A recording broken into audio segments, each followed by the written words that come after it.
What's going on, everybody? Welcome back to the KCM. It's time for week number 4. We're starting off once again with the new maps. We got Attitude here. Sharp versus Best, game number 1. Let's go.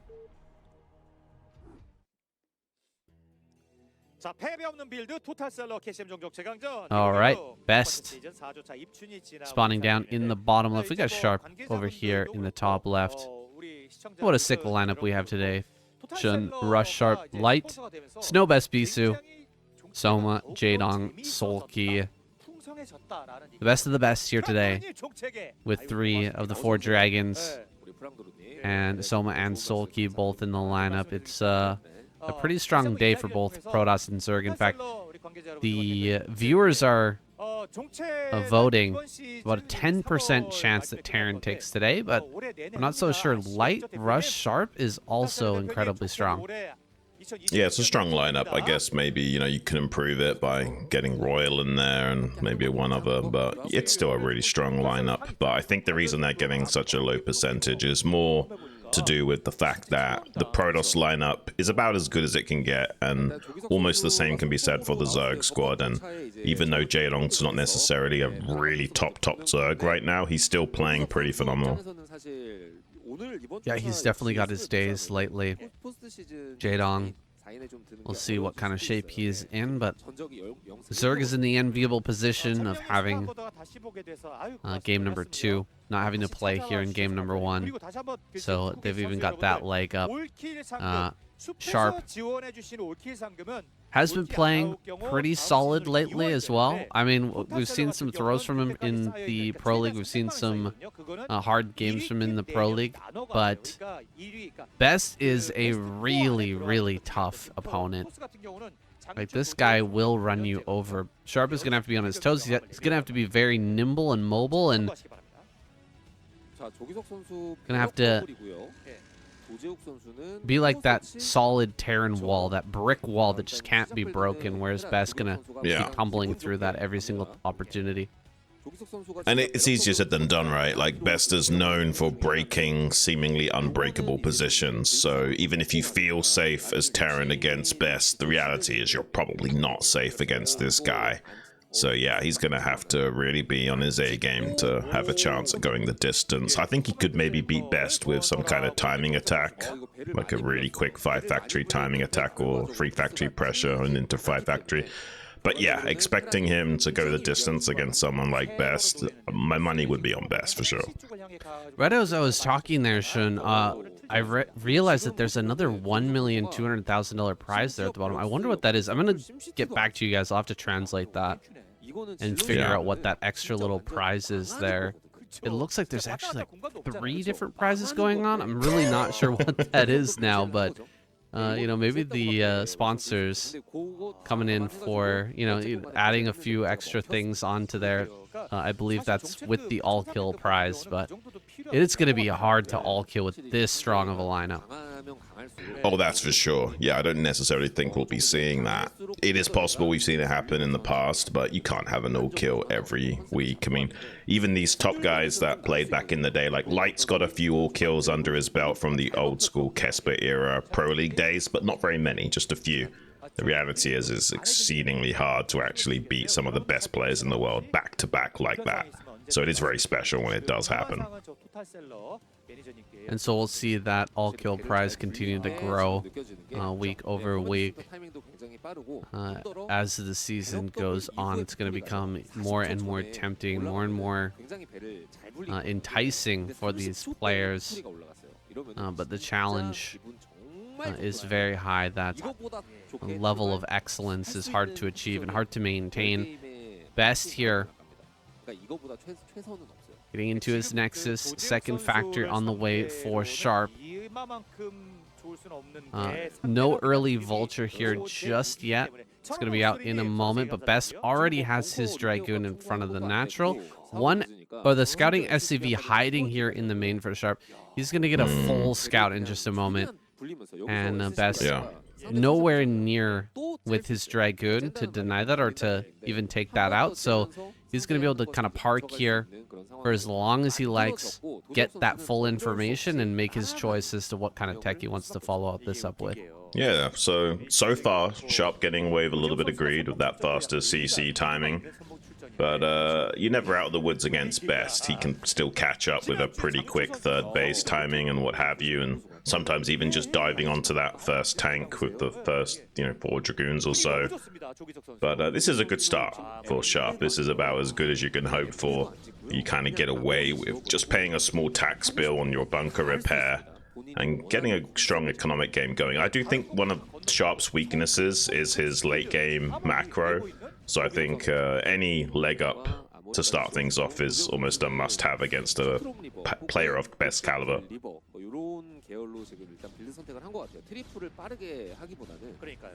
Best forcing out that repair bill with just 3 Dragons. A little bit hard to dive the tank, but he's thinking about it, putting some damage on it already, at least forcing it back for a moment.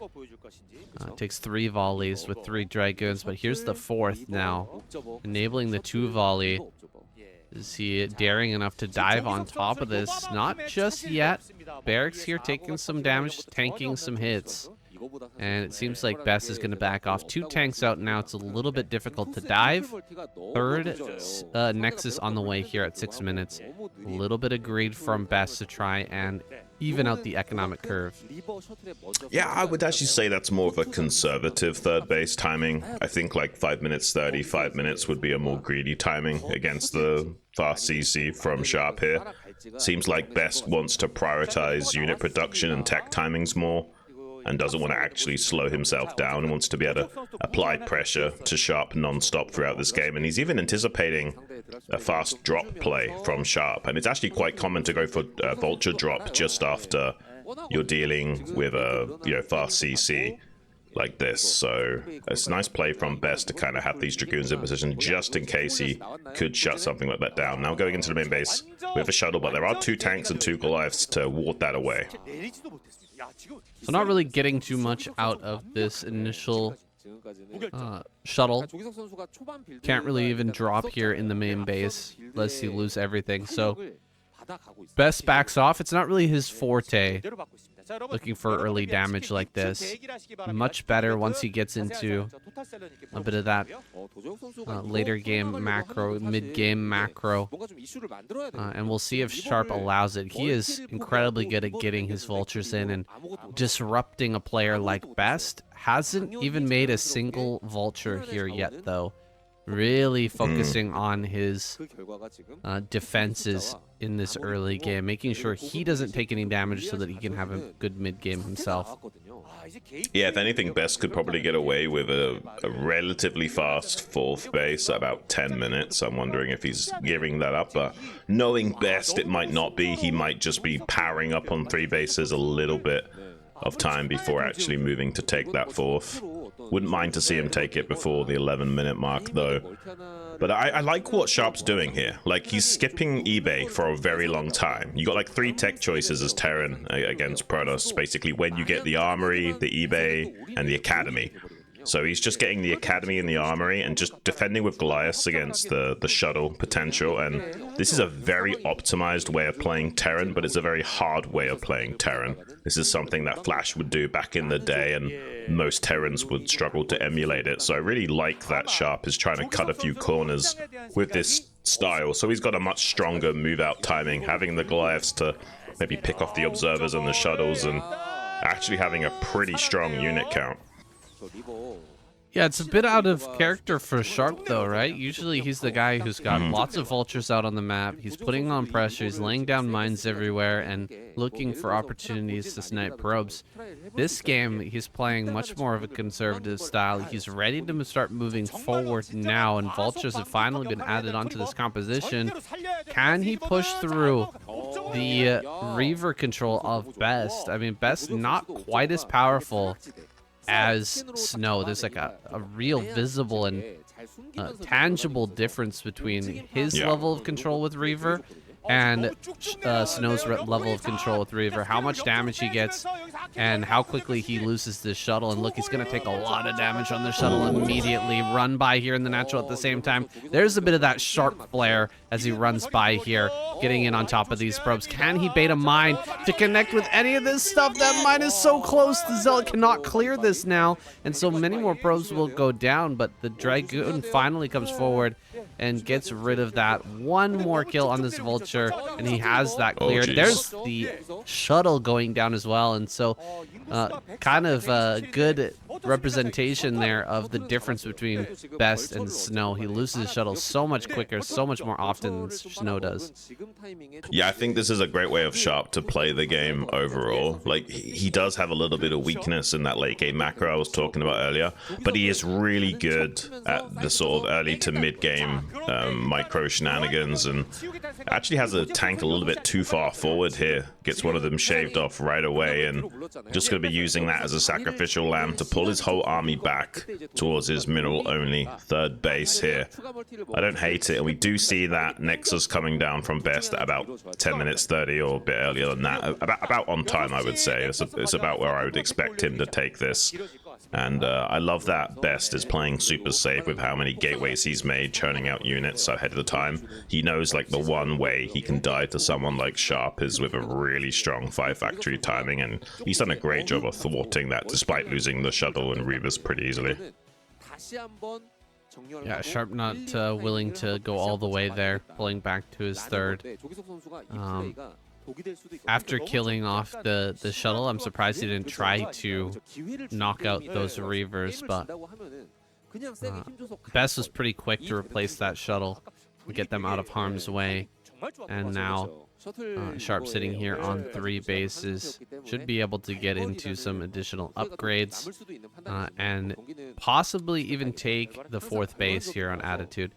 It's just to the south of this third. It's got a very small ramp going up, 2 different ramps actually going up into that base, and it can be hard to take versus Reavers kind of sitting on that high ground. But Sharp, with all of his factories online now and getting into his upgrades, he should be able to break that, get up onto that high ground, take his 4th base, and really lock down this quadrant of the map.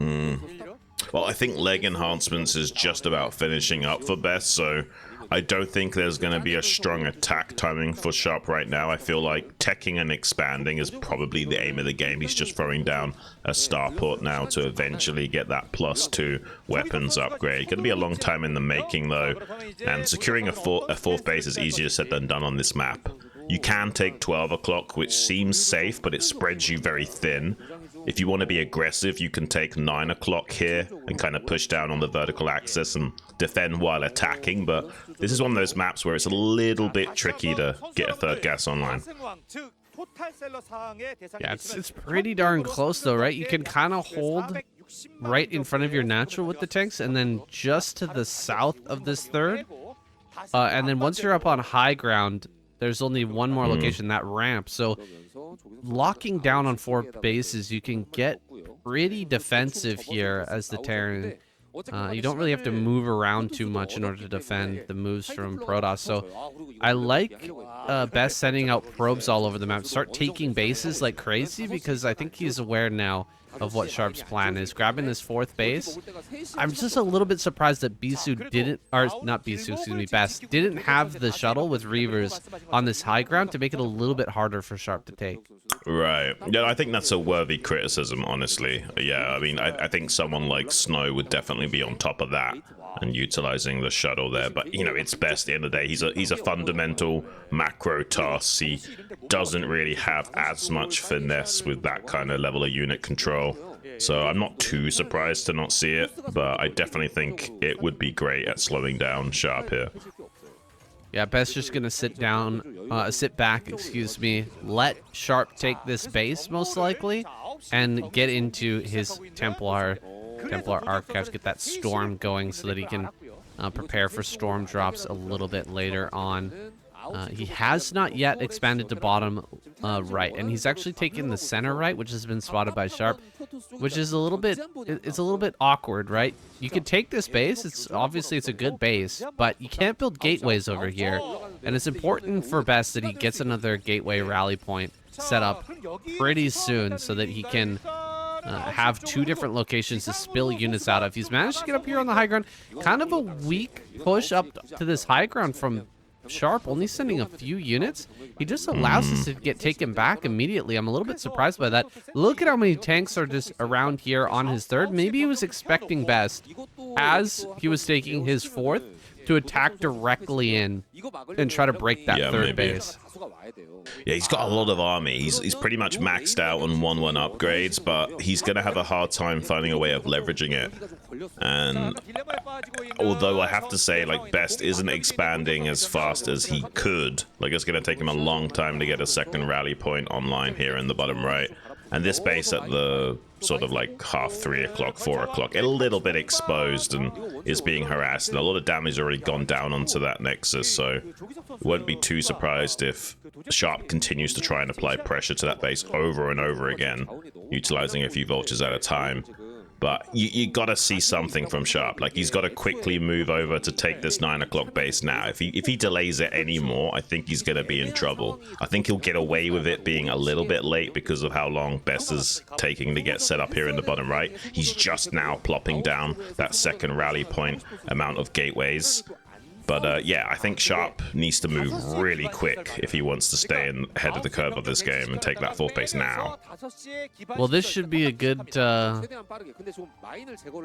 indicator for Sharp that it's time to move. He sees a lot of Dragoons and Zealots down by the bottom right, kind of defending over here. He's going to send some Vultures down to check at this bottom right. He sees so many cannons and all these gateways getting thrown down. Best has 3,000 minerals in the bank, and he's totally maxed.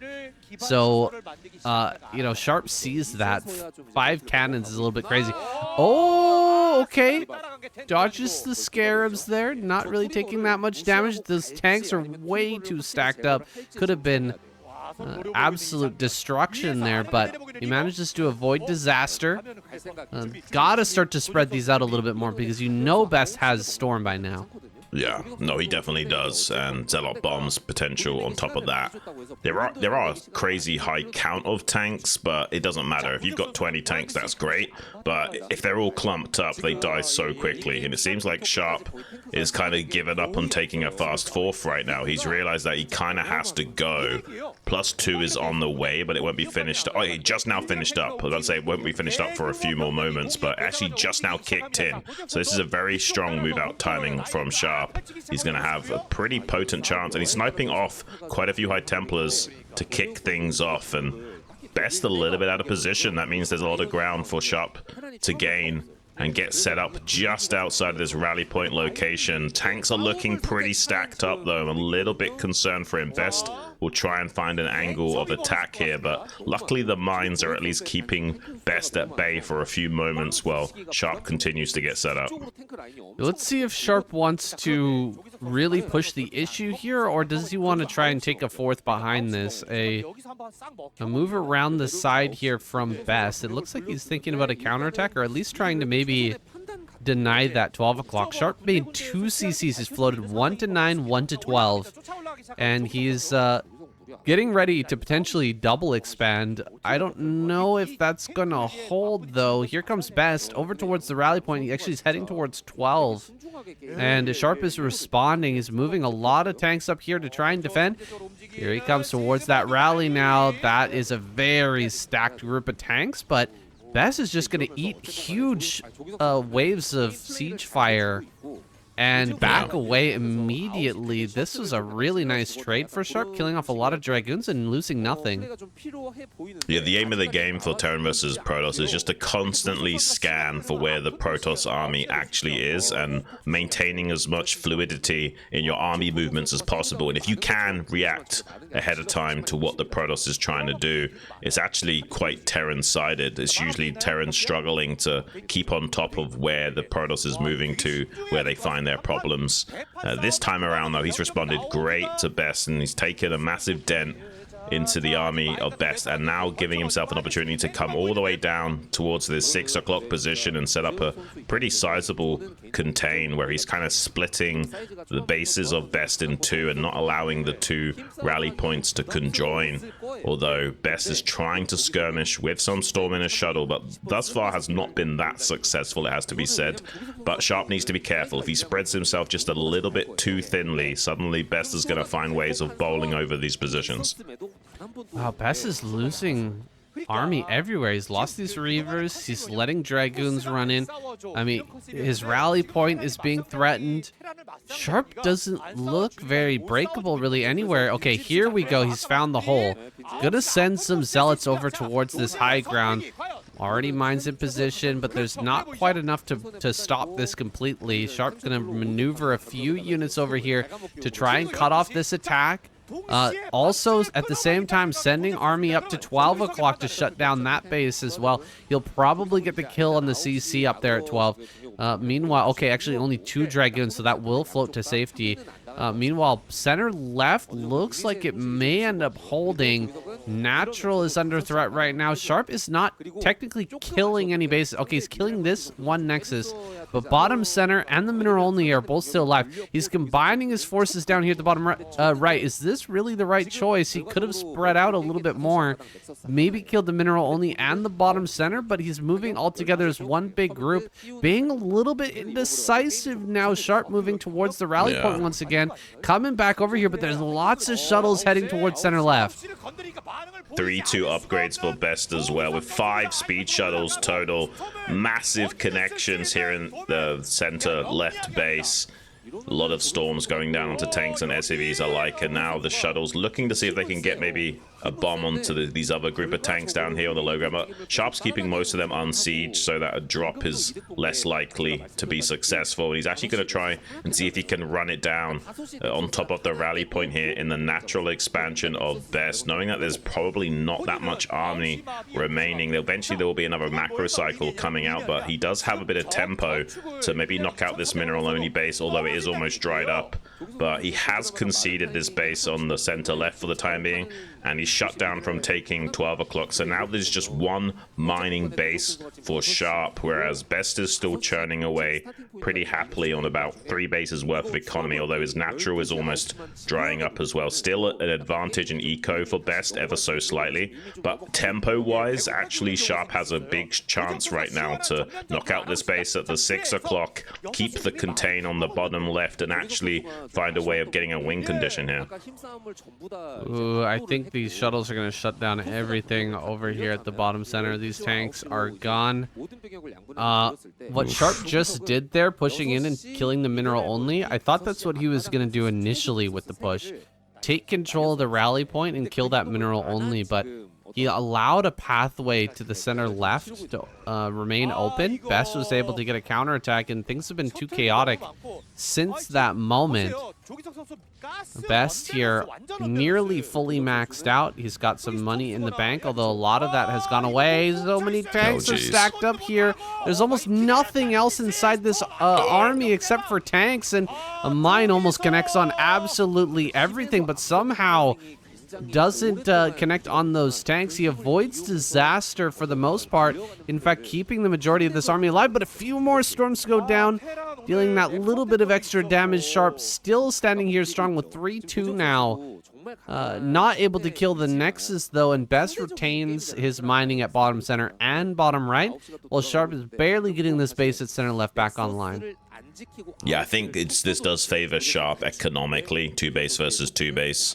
But at the moment, there's a big supply differential going on. And I don't think he's going to be able to break the main base with, or the bottom right with High Templars on the high ground anytime soon. So as long as Best keeps 6 o'clock alive until it dries up, he's going to be relatively fine. He's going to take the natural in the bottom right quadrant of the map now as well to try and stay ahead of the curve, economically speaking. And yeah, a lot of indecisiveness from Sharp. I do think he struggles in the late game a lot, not just with his macro, but his overall decision making. It's just not quite as decisive as we see from some Terran players, and it really does hurt him, especially against players of Best stature here.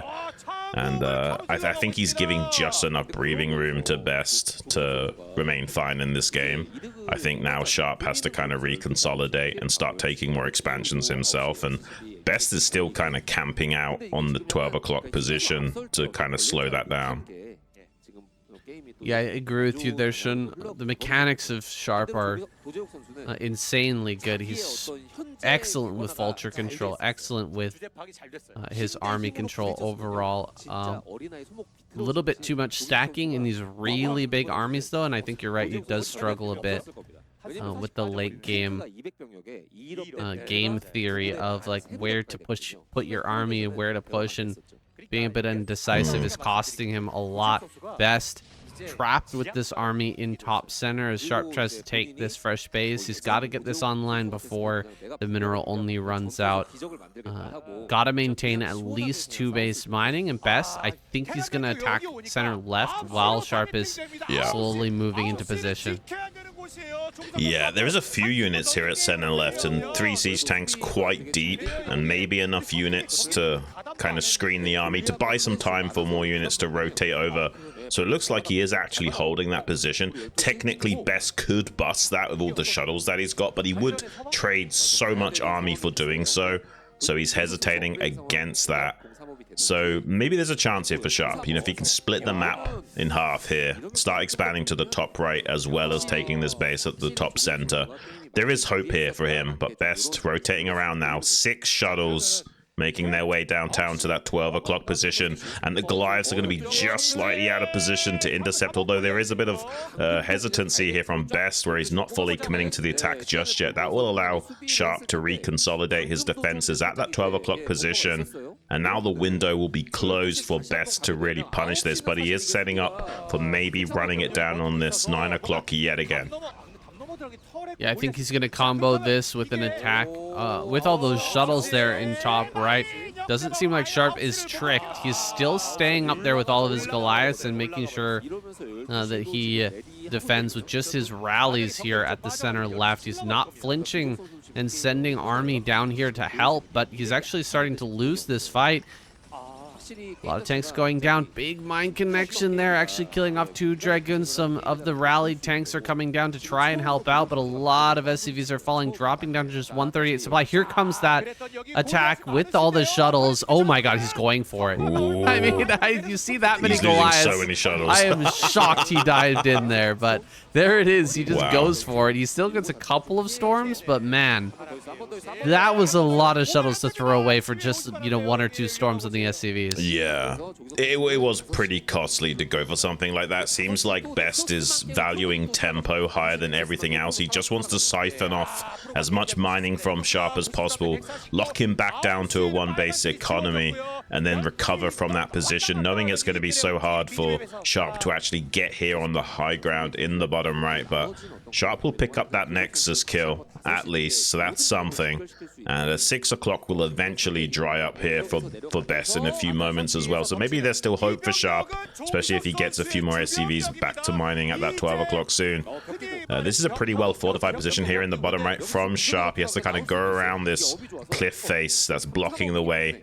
Best thinking better of trying to engage that position, especially with not having that many Dragoons available to him, and or shuttle support. He did just donate so many shuttles to Sharp, and it's going to take him a long time to recover that many. He has got 2 robos, but shuttles are expensive, man. 200 minerals a piece, and right now Best hasn't got that crazy economic lead like he did before. So he's going to be very hesitant on what units he actually produces.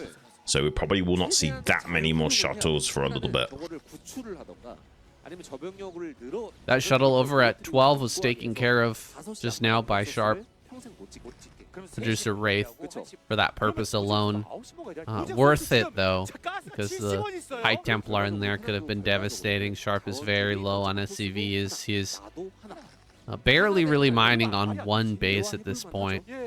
But it's keeping him in the game. It's allowing him to keep pressure down here and prevent Best from mining this base at the natural, which is all he needs to do here. Best is going to be running out of money at bottom center in a moment, and so he himself will be on 1 base, even though he's got a 40 supply, 50 supply advantage. That can disappear very quickly with 1 poor engage, and then remaxing will be too difficult to make happen. It'll be too hard for Best to refill that army. So he's got to be really careful about how he moves around this map right now, how he takes this next engage, because it could be critical. Yeah, best going back to some fundamentals here, clearing out all of the mines in the center of the map, allowing access to more army movement options. He's getting around the back end of this army. Vulture drop here in the bottom right won't be super successful because there's quite a lot of units just hanging out outside of the gateways that have been produced. But here comes Best. He weakened the tank position with some DT play. Scans eventually did come down, but not before weakening the position quite significantly. Now he's going to do a cleanup on R5 and easily wipe that out. Suddenly Sharp in a lot of trouble. Not only does he not have this base contained in the bottom right and is still applying pressure, but he actually doesn't have a lot of units back at home either. He's kind of like trying to do as much with as little as possible while he gets restabilized back at home and takes another base, but he doesn't have the units necessary to secure another base right now. Yeah, it's hard to see Sharp taking another base here with a 60 supply disadvantage. Best moving forward to secure his mineral only base there at the third. Little moves like this from Sharp are nice, but he's not really fixing the problem, which is the lack of a second mining base here. Slowing down Best as much as he can. Does he still have a chance with that 3-2 army to make it happen? Yeah, I'm not so sure anymore. I think he had a chance a little while ago, but I think there were a few too many mistakes that started to stack up. Just a little bit of hesitation and lack of decisiveness has really cost him all of his tempo in this game, and now he's just going to be in survival mode. And when you're stuck trying to survive in StarCraft, you're almost never going to thrive, especially not in situations against really high caliber players. And Best is just going to expand again and remain ahead of the curve. Even if he does get this second mining base fully operational, it looks like he will for the time being. But Best has two options. You know, he can go and run it down at the rally point now and circumnavigate the main battle force of Sharp, pull him out of position to try and meet him out in the field, and then collapse on him with the full strength of his army in just a second here. Sharp, gotta get behind these mines, man. There's so many zealots on their way up here. He's lucky enough to get this mineral only online, but it's hard to hold this position, especially with one High Templar heading to high ground. Can you actually kill it? He does get rid of that. Would have been devastating to drop a storm on top of this mineral line. He didn't have vision over that. Sharp mining from a precarious position here. Definitely Best will be looking to send shuttles his way soon. But Sharp holding on the line. He's holding the line down. Just 30 supply behind now. That's kind of crazy, actually. Like, Sharp dropped below 90 supply in this game, and that's generally when we see Terran just die. He is kind of remarkable being able to hold on this long. Yeah, it's looking okay for Sharp.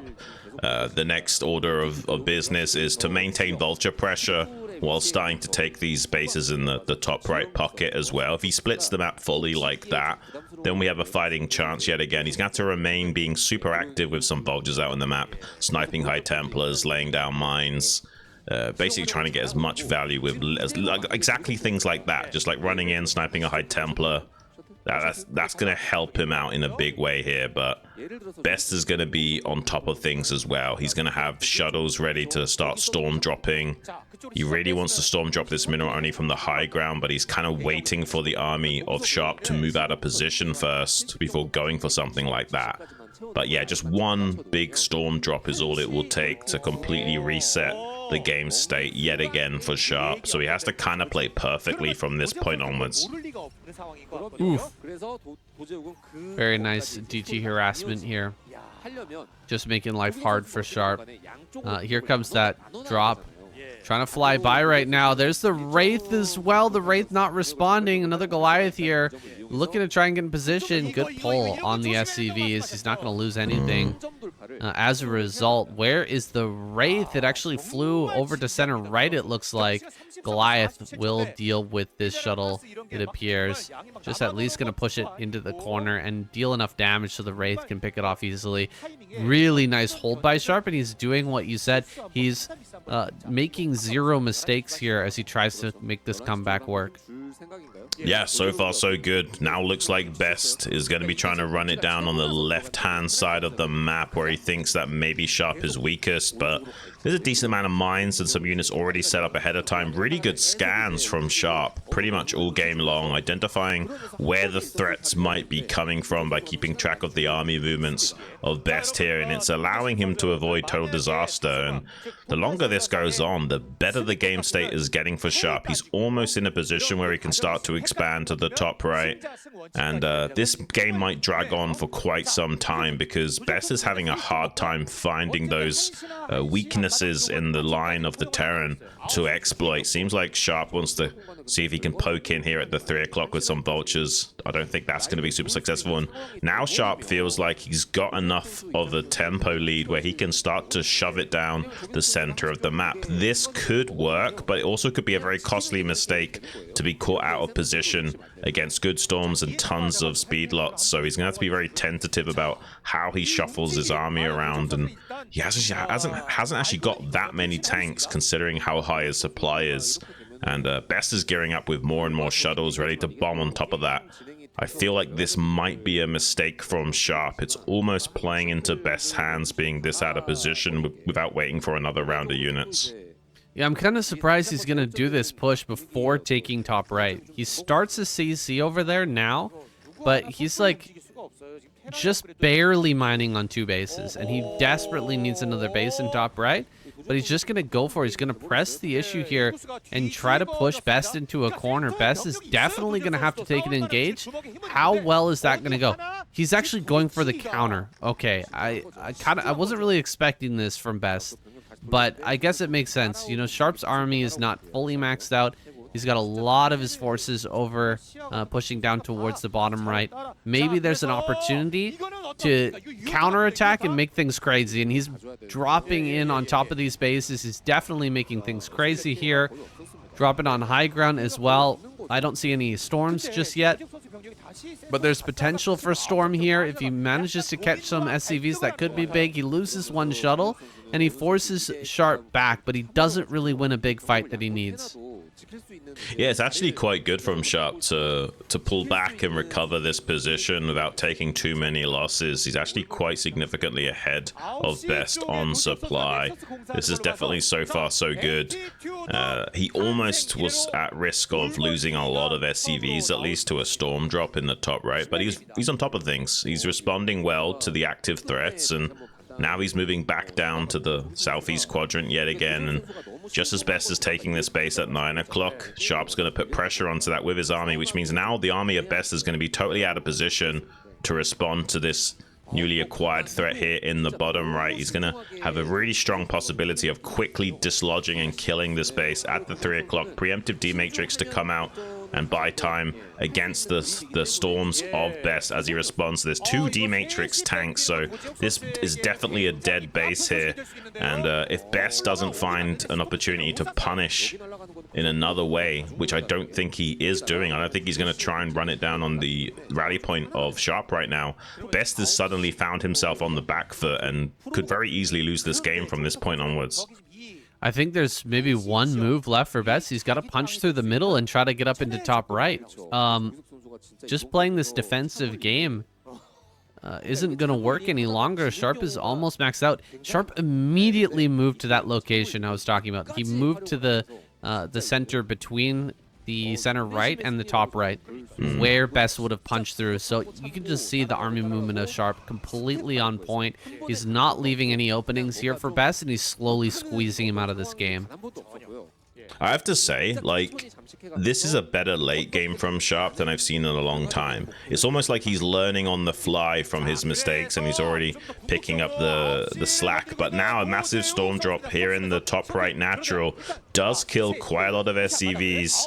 This is a great move from Best, but it might not be enough to get him out of the woods. It looks like Sharp has just barely enough army to overrun this position at 9 o'clock, and Best is not going to be mining on that many bases. The bottom right main base is pretty much dried up at this point, only with one mining base in the natural, and he does just tap out.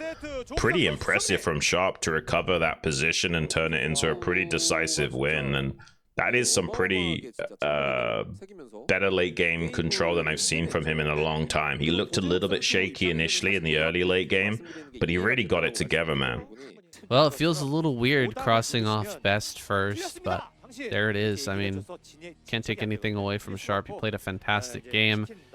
In the commercial break, I went ahead and translated the all kill prize and that on screen.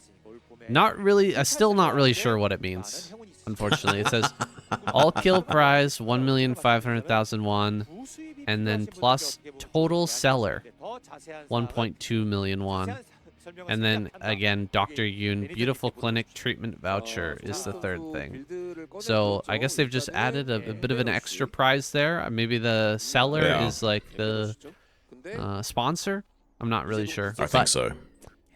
It's nice to see more sponsorships coming in for the KCM. More money for these players means more motivation to play hard and give us some great games. Yeah, absolutely. And I think right now Pro League is the main money earner besides streams for these guys. So nice to see a little bit of that here in KCM as well. eBay block coming right out the gate here from Sharp against Jaedong on match point. Going to be slowing down that 12 hatch very significantly. And yeah, this is like one of the best things about playing on two-player maps against Zerg as Terran is you can do a lot of metagame to really disrupt what the Zerg wants to achieve. You can see Jaedong had to pull 4 drones total to kill that eBay fast enough to try and be on curve here. And while he did get his hatchery down at a reasonable timing, that's a lot of lost mining as well. So this is a nice little early hiccup from Sharp just to throw Jaedong off the beaten path and mess with his head a little bit and disrupt his usual timings. Look at this. It appeared that Sharp wanted to build a wall here at the front, but seeing the build and seeing Jaedong's reaction, Sharp decides to go for a CC, 14cc. That's an interesting adaptation here. It's going to give him a super powerful mid-game if he manages to survive any pressure that's coming from Jaedong, but he already knows that really there's not much coming here. What's the follow-up, though, from Sharp? Is he going to go into bio, maybe Valkyrie play? Is he going to go into mech? There's a lot of ways you can follow up CC first, and they're all very powerful. Yeah, you can definitely play mech on play mech on match point. Try saying that 3 times fast. Definitely could go for something like that. And I like that from Sharp, that he's kind of hedging his bets, because, you know, Jaedong could have thrown down a fast spawning pool in response to the eBay block, or just had gone for a fast spawning pool anyway, because 14cc can be relatively popular on maps like match point. So I love that he's kind of keeping his behavior tree as dynamic as possible going forward. It is going to be a 2-Rax right off the bat to follow things up, making sure he's not too light on units going forward. It is a bit of a wide choke here in the natural, not so easy to plug up against Zerglings early on. And Jaedong getting the bad news now with that Overlord Scout, that there is going to be a massive economic advantage from Sharp, not just because of how quick the CC is, but also the lost mining time that Jaedong had to withstand. It's pretty interesting having match point back in the pool again. Yeah, you're right. It is very strong on this map, going for CC first. And really my memory of this map, the most clear thing that I remember was Flash kind of messing with CC first and kind of perfecting it when this map was first coming out. It was like 2007, 2008, somewhere around there. Yeah. Sharp gonna set down a second barracks and gonna be focusing on bio here. We haven't seen any additional tech just yet, but he's gonna have a pretty strong timing to come across the map and at least force some sunkens from Jaedong.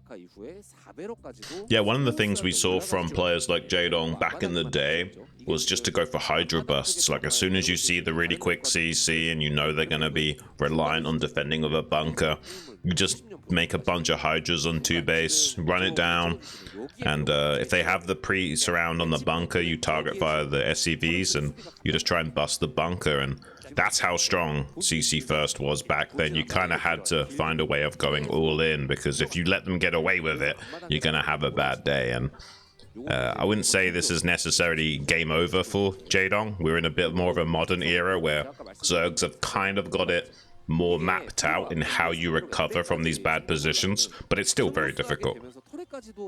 Yeah, the 2.5 hatchery exists, and Jaedong's using it here to make sure that he's got some really strong production. He is going to have to throw down some sunken colonies, and Sharp sees everything with his SCV, fully aware of what's been done here by Jaedong. Jaedong completely skipped lings, by the way. He didn't even make 1 pair of lings. He's really trying to optimize absolutely everything to make sure that he has the best possible chance of making up this economic deficit. Yeah, and there's 2 Marines kind of just hanging out between the natural and the third here in the bottom right. I think he's going to wait for the mutas to get across the map and then try and pressure the drones in the natural, knowing that there's no lings and sunken.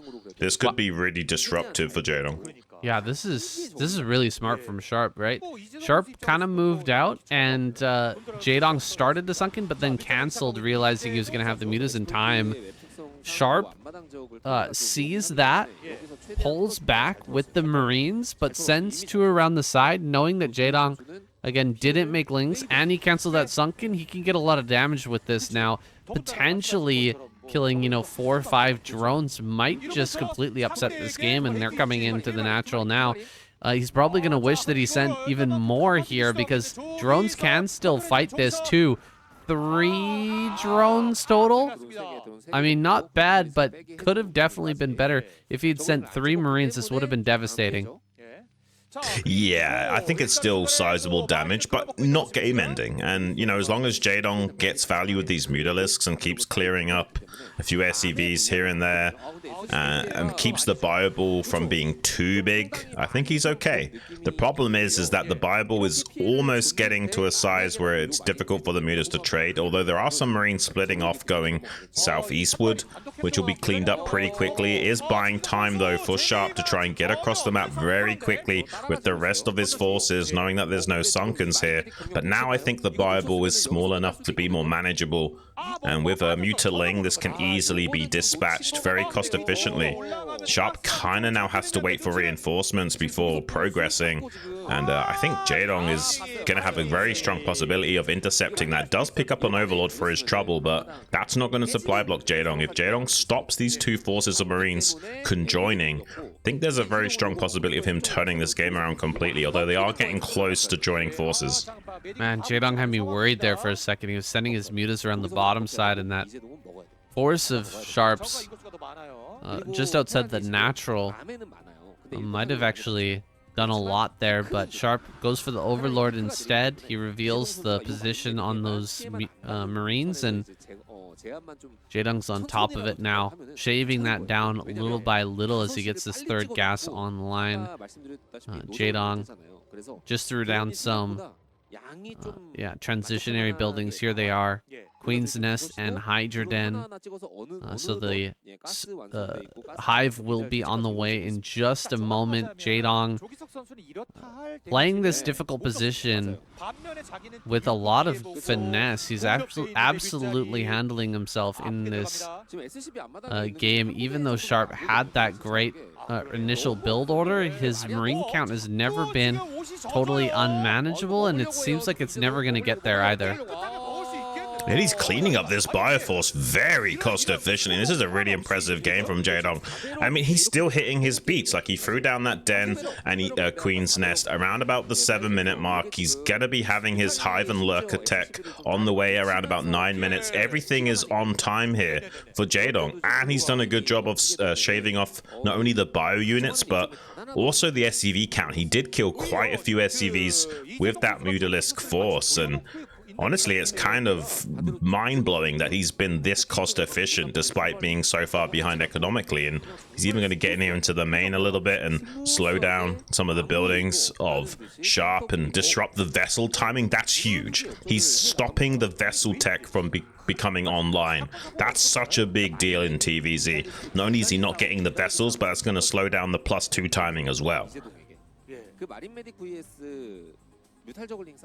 Yeah, this is a problem now. How does Sharp kind of come back in this game? He's now 20 supply behind. He's losing the turrets in his main. He's going to start to lose a bunch of SCVs here as well. Everything coming through this tight choke is very manageable. Like, you can easily spray down a lot of these Marines. He's not going to take the opportunity to do so. Rather, just bouncing glaives into that mineral line for now, forcing the Marines all the way back into the main. There's just no pressure on the map that Jaedong has to deal with right now, so he can bring his lurkers right up to the front and just set up here. 4 lurkers at the natural is scary, man. 4 or 5 lurkers, and you just can't get out of this natural. And then the Defiler becomes a real threat. He has to make a move here and running forward to try and kill one of these lurkers. He gets one, but he loses a lot of Marines, and now there's so many links here. Another lurker coming up to the high ground. Defiler's mount is done. Defiler going to be rallied across the map here soon. Sharp is on a clock, and time is running out. This is really good for Jaedong, man. He's going to get over here with so many additional lurkers in just a moment as well. This is basically a Terran on death's door. This is a massive win condition for Zerg to contain the Terran with a few lurkers, and then all you got to do is get a Defiler across the map to seal the deal. And it doesn't look like Sharp has an answer to this, man. He's really struggling to challenge this at all. And now there's so many lurkers. There's 8 lurkers total with more lings and another lurker on the way. Defiler's going to be in production and heading out soon as well. Even though he's eventually going to get these vessels, there's not going to be enough Irradiate to break all of those lurkers before the Defiler actually gets here, man. Sharp might just be dead. This is looking like the old Jaedong, you know, where Mutalisk Micro, he's just able to completely pull apart the Terran player and prevent them from doing anything while accomplishing all of his goals. But Terrans have advanced, we thought, right? Terrans have gotten better. They're so much stronger at kind of dealing with this Mutalisk Micro. Sharp not able to stand up to that level today. He's done a great thing for his team by taking out Best, but I think this is as far as he goes. There's the Consume, and Dark Storms will be thrown down here at the natural. That's it. GG is called immediately. Doesn't even wait for the run forward here. Sharp immediately taps out, and Jaedong will move forward. All right, Shun, we're here on Jane Doe now with Bisu versus Jaedong. Jaedong spawning at center left, Bisu in center right, and I gotta tell you, man, this map has been just fantastic in PvZ. I'm really excited for this one because this map has actually changed PvZ so dramatically. It's kind of crazy. So basically what's been happening, guys, is that Stork, if you guys remember last time, Stork put a gateway on the high ground and made Zealots, and then went directly into Nexus in the Pocket expansion. Basically, a lot of players have been copying that. We saw Mini in Pro League do that same build, but go directly into Reaver, and then crawl Reaver down on 2 bases to take the 3rd on low ground, and then crawl Reaver to kill the stasis cell and take a fourth base, and then instantly be not instantly, but very quickly, very safely get to 4 bases with the full weight of Protoss late game tech. Bisu not going to take that cue here today, putting down a Forge on high ground, but I mean, I still think this could be a really magnificent and interesting map. Yeah, we've even seen one base builds from Zerg, right? We saw Soma go for one base Spire against Shuttle on this map. It just opens up so much room for different ways of playing. This time around, though, we've seen greedy play from Bisu, just taking a quick Nexus first off the bat, then a Forge on the high ground. Whereas Jaedong went for a hatchery first, so he's not going to have a way of punishing this. Actually, that was 3 hatchery before pool, I think, from Jaedong. Okay, well, this is definitely not something you see in PvZ very often, but I guess on maps like this, like, kind of all bets are off. You can kind of do whatever you want. And it seems like a lot of players are being very experimental on this map in particular. I think this is definitely the most exciting new map just because it's really opened up so many range of possibilities, especially in PvZ. Yeah, this is so funny because we actually saw, you know, I was talking about Mini playing. He was actually against Jaedong, went for Gateway into Nexus. And then Jaedong went 3 hatchery before pool. So really similar opener here from Jaedong. Bisu not able to punish, just like Mini wasn't able to punish even with the gateway first. The build was such that he didn't have the forge or anything. He wasn't willing to send the zealot straight across the map, so he didn't get the pressure going. This might play out kind of similar. Jaedong gonna have a ton of early game macro here, and he's an absolute beast once he really gets rolling. Sauron Zerg incarnate. Yeah, no, he really is. Although Bisu is, you know, kind of cutting corners, like because he identified the quick 3 hatch, he hasn't made a single cannon yet. He's gone straight into core, so his tech timings will be very on point going forward. And yeah, on this map in particular, you see some of the fastest Stargate timings you've ever seen in your life. It's pretty insane how greedy you can be on maps like this. There are some lings though coming across the map, and he did cut making that cannon for quite some time. Luckily, there's a few zealots here to buy some necessary time before that cannon finishes warping in. So I don't think Jaedong's going to be super successful at getting in here. You can block the ramp with just 2 zealots positioned appropriately. And yeah, Bisu going to be getting away with his tech greed, whereas Jaedong also going to be feeling pretty fine. The fact that he's been able to just go for 3 hatch before pool like this, and it is a good way of responding to Nexus first. It's rare that you can do something like a 3 hatch before pool build, and the fact that he's going to get away with it, I'm a little bit concerned for Bisu. Like, I think like Jaedong is a terrifying monster when you let him get away with what he wants to do. So this is interesting. Bisu is actually going for Reaver as well.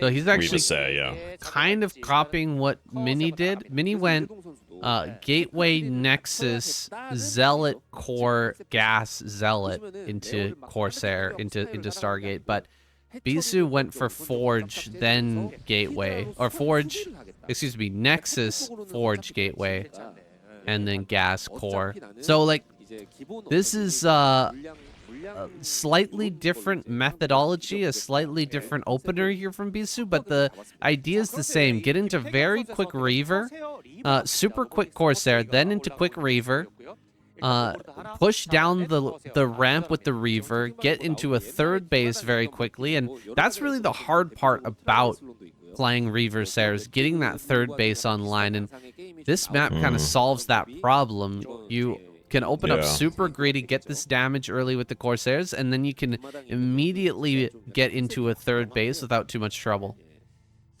Yeah, and it's a astute observation. It's not that big of a deal to get down here to the natural and secure that as your 3rd.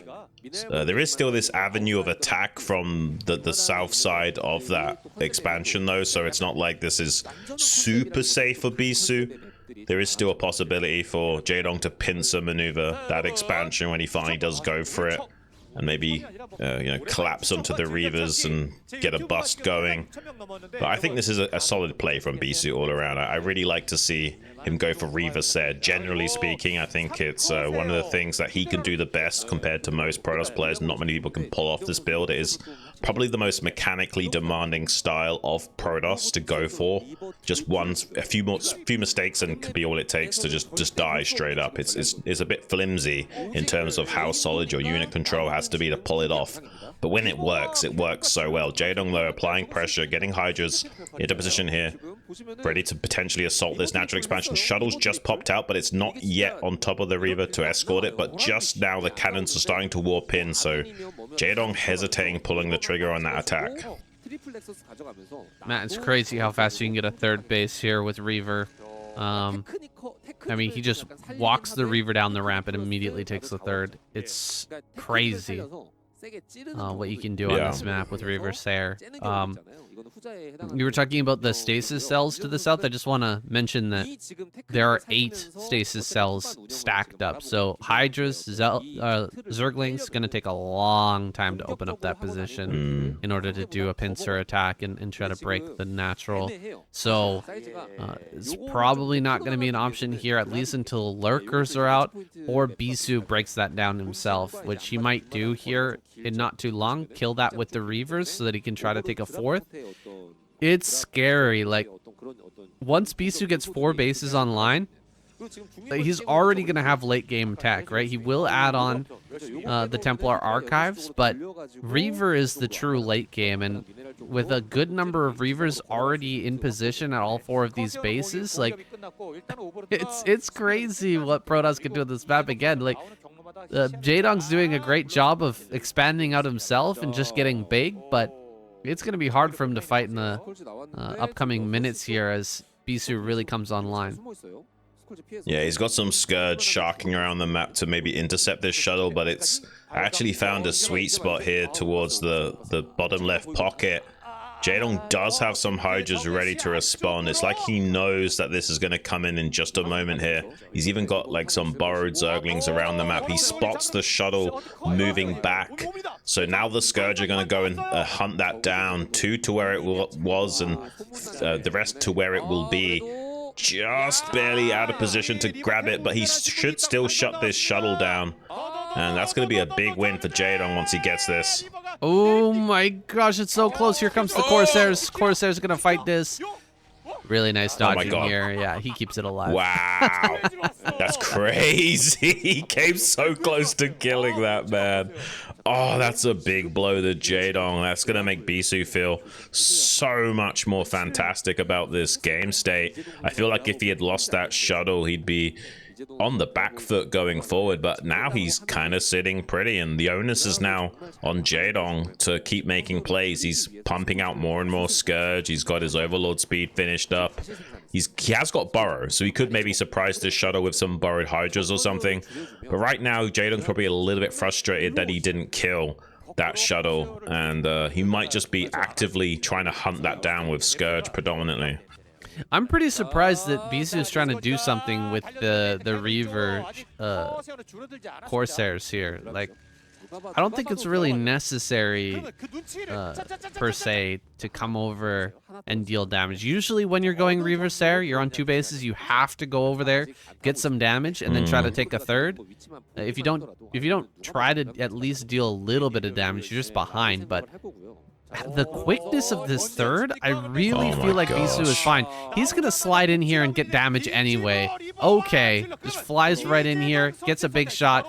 Like, very quick 3 kills on these drones. Will end up losing that shuttle, but 3, 4, 5 now total. He can even shoot his own Zealot to maybe try and kill some more drones. We'll see if he tries something like that. But in the end, I think this has done enough damage. 13 kills on that Reaver in total, Shun. My gosh, more Hydras dying. He's even going to get another drone. You're kidding me. This is pretty insane. The stars are kind of aligning for Bisu in this game. Is that a massive drop from Jaedong? I think he's going to go for a big Doom drop in this top right pocket expansion. There are 3 cannons there, but that's not going to be enough to hold off this attack. And if Bisu doesn't quickly spot this and respond to it, it's going to be really tough to get his army from the natural all the way to this back pocket expansion. He might lose the Nexus by that time. It's going to be really tough for Bisu to hang on to this expansion. I think he might clear out this army without losing the probes, but I think that Nexus is definitely dead. Yeah, this might be a one-way trip for everything up in the top right, though. That's so many overlords. He may end up losing like 10 overlords here to all the Corsairs. No, the Corsairs are going to die. Oh my gosh. How many Corsairs died over there? He's down to 1 Corsair left? That's crazy. Yeah, this is like 8 overlords. If he killed all of those overlords, guys, a Nexus is only 400 minerals. 8 overlords is 800 minerals. That's 2 Nexuses. So you're throwing away a lot just to kill that Nexus. I know it slows down the mining up there, but it's still a lot to lose, and Bisu has a very strong army. He's going to retake that Nexus over there in the top right. Can Jaedong keep this scrappy, keep hitting him with the drops here and keep Bisu on the back foot, or is it time for Bisu to start moving? I think he's got to move, but Jaedong won't mind. I mean, he's got a 5th base online in the top right now. Jaedong is going to be hitting his strides now. I think Bisu's in a lot of trouble. Like, he needs to not only take this back pocket expansion, he needs a 4th as well to keep up with Jaedong. And Jaedong collapsing on top of the Reavers to try and see if he can get a pick off on the shuttle is unsuccessful in doing so. He bleeds off so many Hydras to try and achieve essentially nothing in the end. Now there is a hope of Bisu actually breaking this high ground position from Jaedong, and that's one step closer to getting a 4th base online for Bisu. Still not out of the woods yet, but this is a good first maneuver from Bisu. He's actually crippled a lot of the army of Jaedong. Does pick up 2 High Templar kills with those Hydras, but now he hasn't got a critical mass of army anymore. He's going to have to be a little bit more defensive and respond to the active threat of Bisu rather than be proactive with setting up these forward positions. Suddenly Bisu in the driver's seat just a little bit here as he starts to assault this 4th base location of Jaedong. Some pretty good snipes though from Jaedong overall. Only 1 observer as well, so if he takes that out, it's going to be really tough to break through the lurkers that are in position here. Yeah, this observer's in a bit of a precarious position. Is this another drop? It doesn't look like there's anything in there. Reaver goes down. He picks it off, finally clearing that. There are a few Hydras in those drops, so just enough to kill that Nexus. And Bisu is struggling, man. He doesn't really have anywhere to go with this army right now. Can't assault that high ground.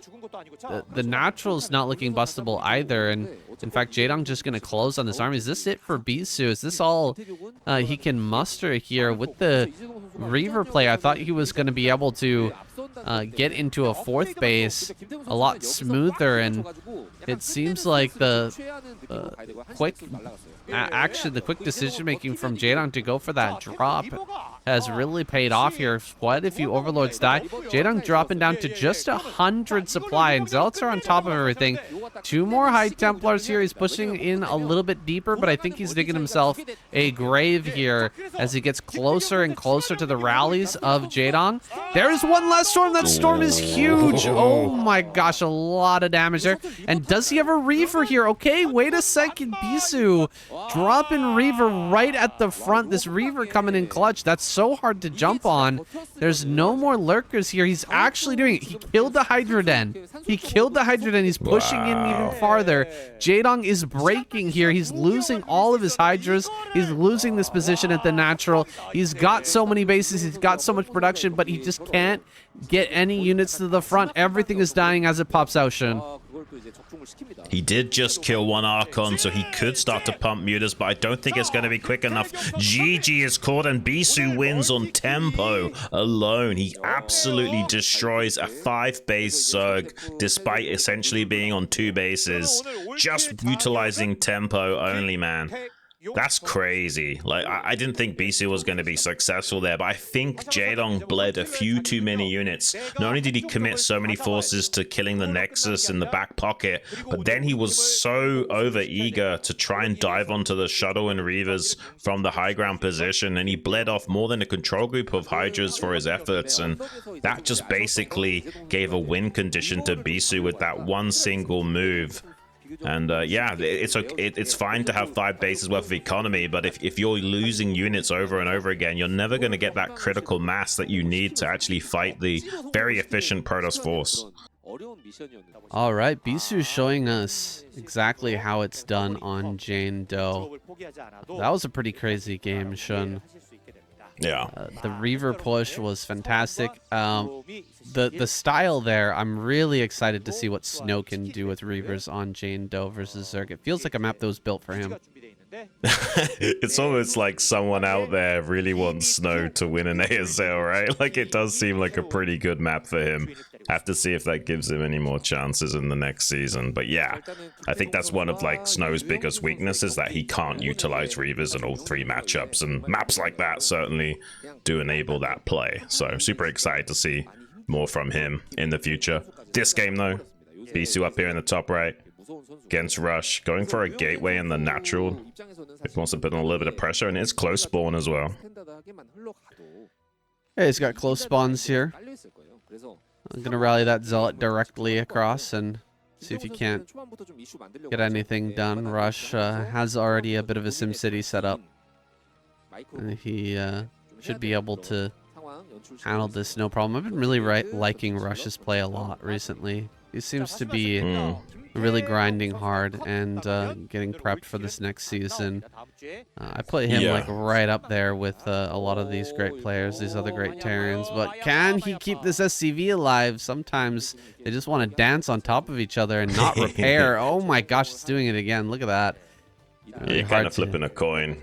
You get an Artosis SCV, or you get like a Flash SCV, right? Like sometimes it just doesn't go your way. But yeah, no, Rush has always been like a really top tier Terran, and sometimes a bit of a sleeper as well. Like a lot of people kind of forget just how good he is. Absolutely. I think mostly because he hasn't won an ASL yet, right? Like he is definitely up there with, you know, JYJ and Royal. Pretty on par with the 2 of them, but just hasn't quite got that, you know, golden run. He hasn't got that good run of luck where he just manages to go all the way in an ASL yet. But we still have hope for him. Here comes that first Zealot. There's the Artosis SCV moving over to the wrong side, of course. He will replace that out. Good crisis management here so far from Rush, and Bisu just going to back off. Yeah, honestly, this is pretty successful from Rush early on. Like, Bisu really wants to slow down this gateway, and it doesn't look like he's going to be able to. I think he's made a second Zealot, so it's quite a big commitment as well.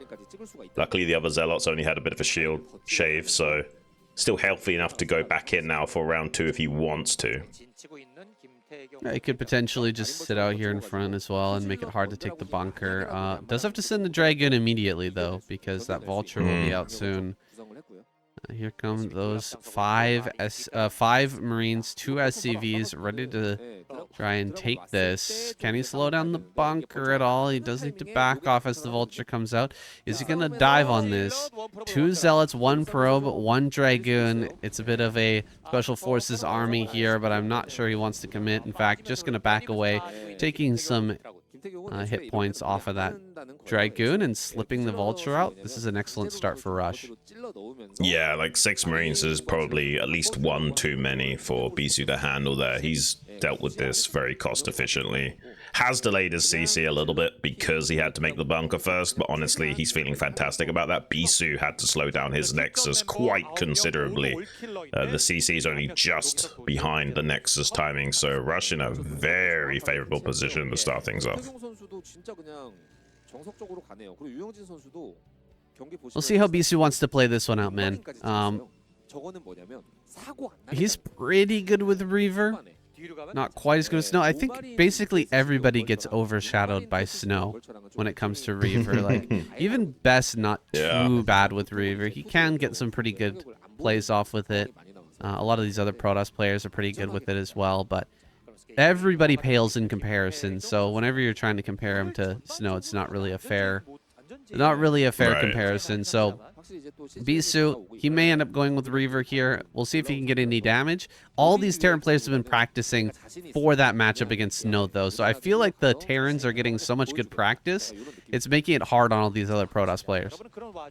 Yeah, as far as like comparisons and Snow goes, kind of reminds me of like the really old school days back in like July Zerg Nada era, where July Zerg was like the only Zerg that could mutal micro well. Like a lot of the Zergs kind of figured out how to do it as well, but July Zerg was the guy that was really dominating with it and kind of putting the other Zergs to shame for a very long time. And it does seem like that level of disparity where like no one even comes close to it. Yeah, it may change over time. Other players might be able to figure it out and dial it in, but it really seems like a massive gap at this point. Rush setting up some mines around the front. Beast is sitting very passively, very defensively here in the natural, and Rush is actually going to come right up. Is this just a poke and then retreat after laying down mines, or does he really want to stay here? That seems like a lot of Dragoons to contend with. 2 gateways in the base so far, and he's got an observer. Time to leave.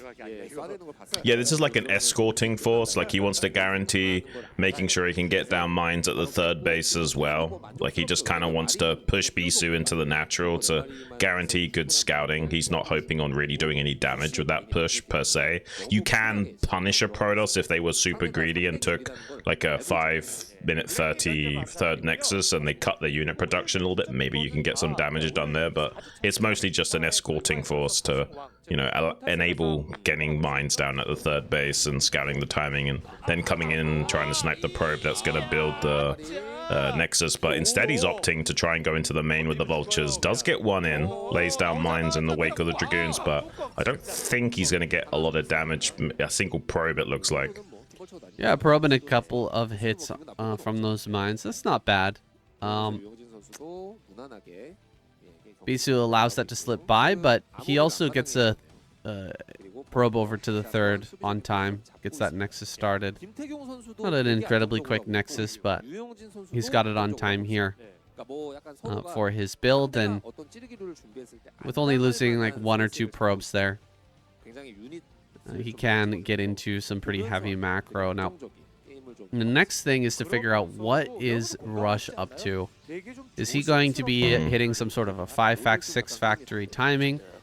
Does he want to go into a starport, maybe get some drops going, go into, you know, further upgrades?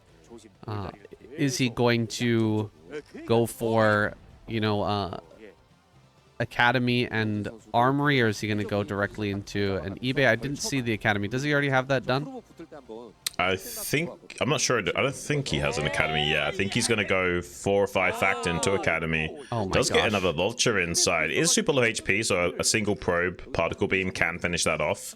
But I mean, it is a little bit annoying, right? Because this is kind of distracting Bisu and keeping him pinned back and playing reactively, rather than going across the map with this Reaver to put on pressure. So this is very good indirect damage from Rush. It's kind of messing with the timings of Bisu ever so slightly, and that means there'll be so many more units pumped out of these gateways, sorry, factories, by the time the Reaver could even hope to get into the main. All right, it kind of looks like Rush is going for 5-factory with Goliath to delay the turrets, but then he goes ahead and throws down turrets as well. All right, never mind. He will be getting this turret ring out immediately. The Reaver shuttle is making its way into the main base right now. If he can deflect that properly, even kill that Reaver, he might have an opportunity to counterattack, but Beast is being pretty cautious about this.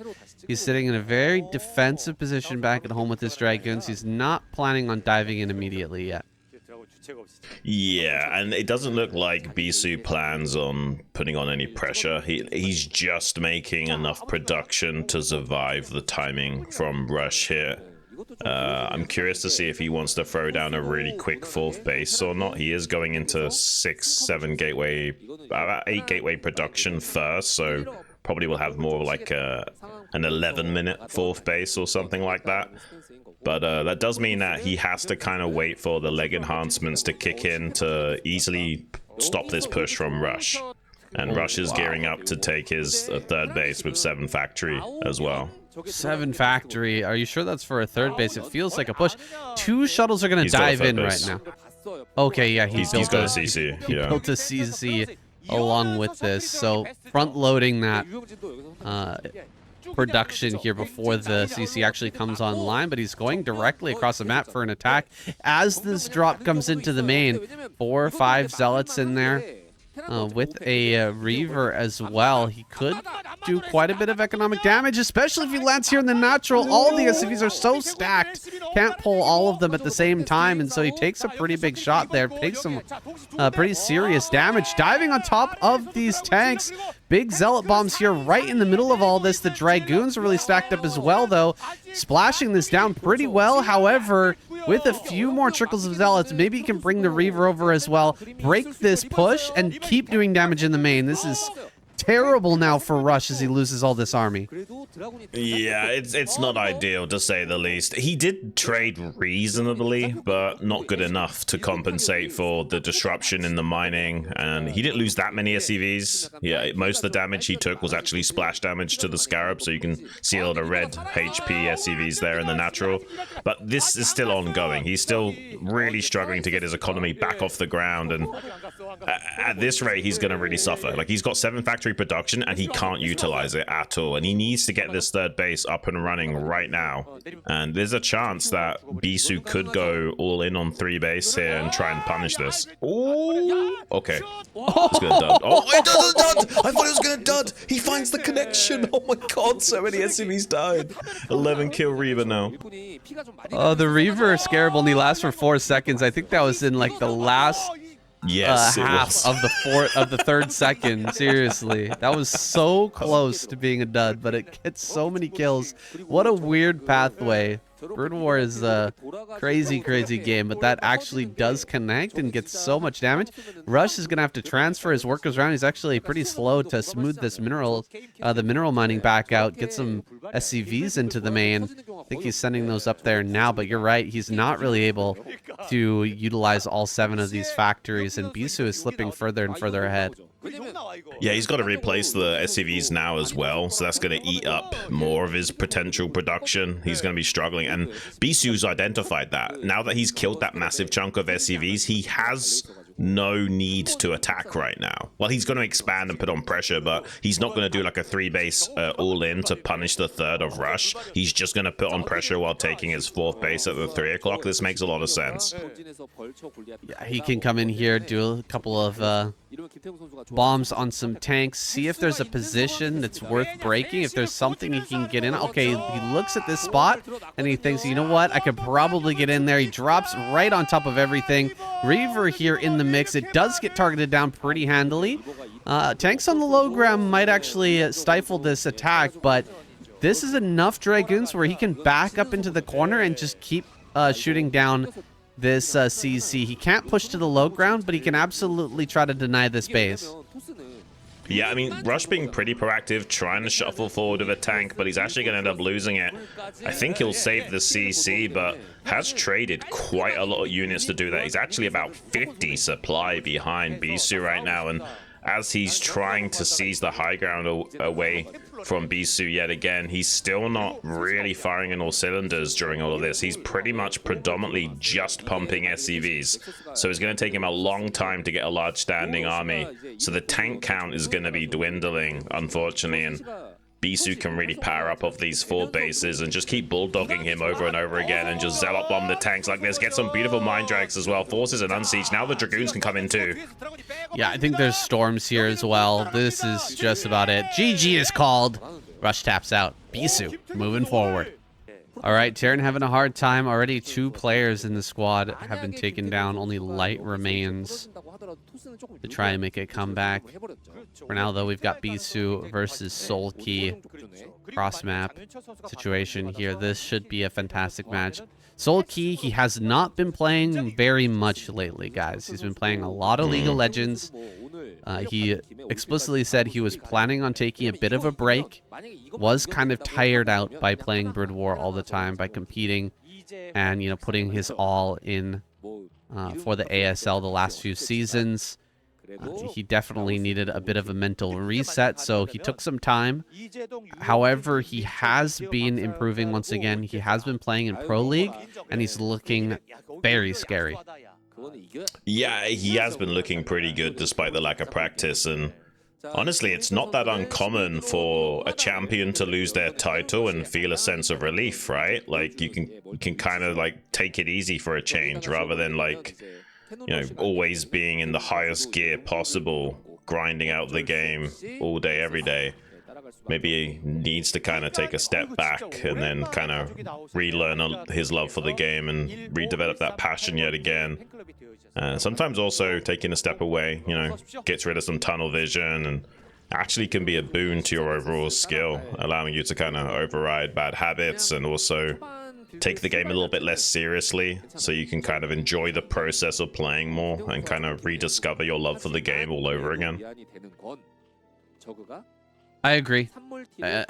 Some of the breaks that I've taken have actually been pretty positive in terms of my overall skill and understanding of the game. Just like you said, getting out of that mindset of grinding and you know, trying to improve. If you just take a bit of a break, relax, get yourself into a different headspace, it can work. And it seems like it's worked a little bit here for Solki. Now, hard to say if he's at the same level he was during his previous ASL performances, but from what I've seen of him in Pro League, he's definitely got a bit of that spark back. He's for sure playing at a high level, and having him and Soma in this season, this upcoming season, it's gonna be it's hard to imagine, you know, like a round of 8, round of 4 without these two players in there. Yeah, no, I think it's a relatively safe bet to assume Solki is potentially going to be in the round of 8 again. I don't think he's necessarily going to win the whole thing, but I think, yeah, round of 8, round of 4, you're going to see at least one of those two guys there. Maybe both. Definitely possible. That'd actually be kind of sick, like to have like a round of 8 quarterfinals ZVZ between someone like Solki and Soma. That'd be pretty cool. No, that would be super interesting. I mean, it could definitely happen if Solki gets taken out by another Zerg. I think that would be predictable. That would be an exciting match as well. Yeah.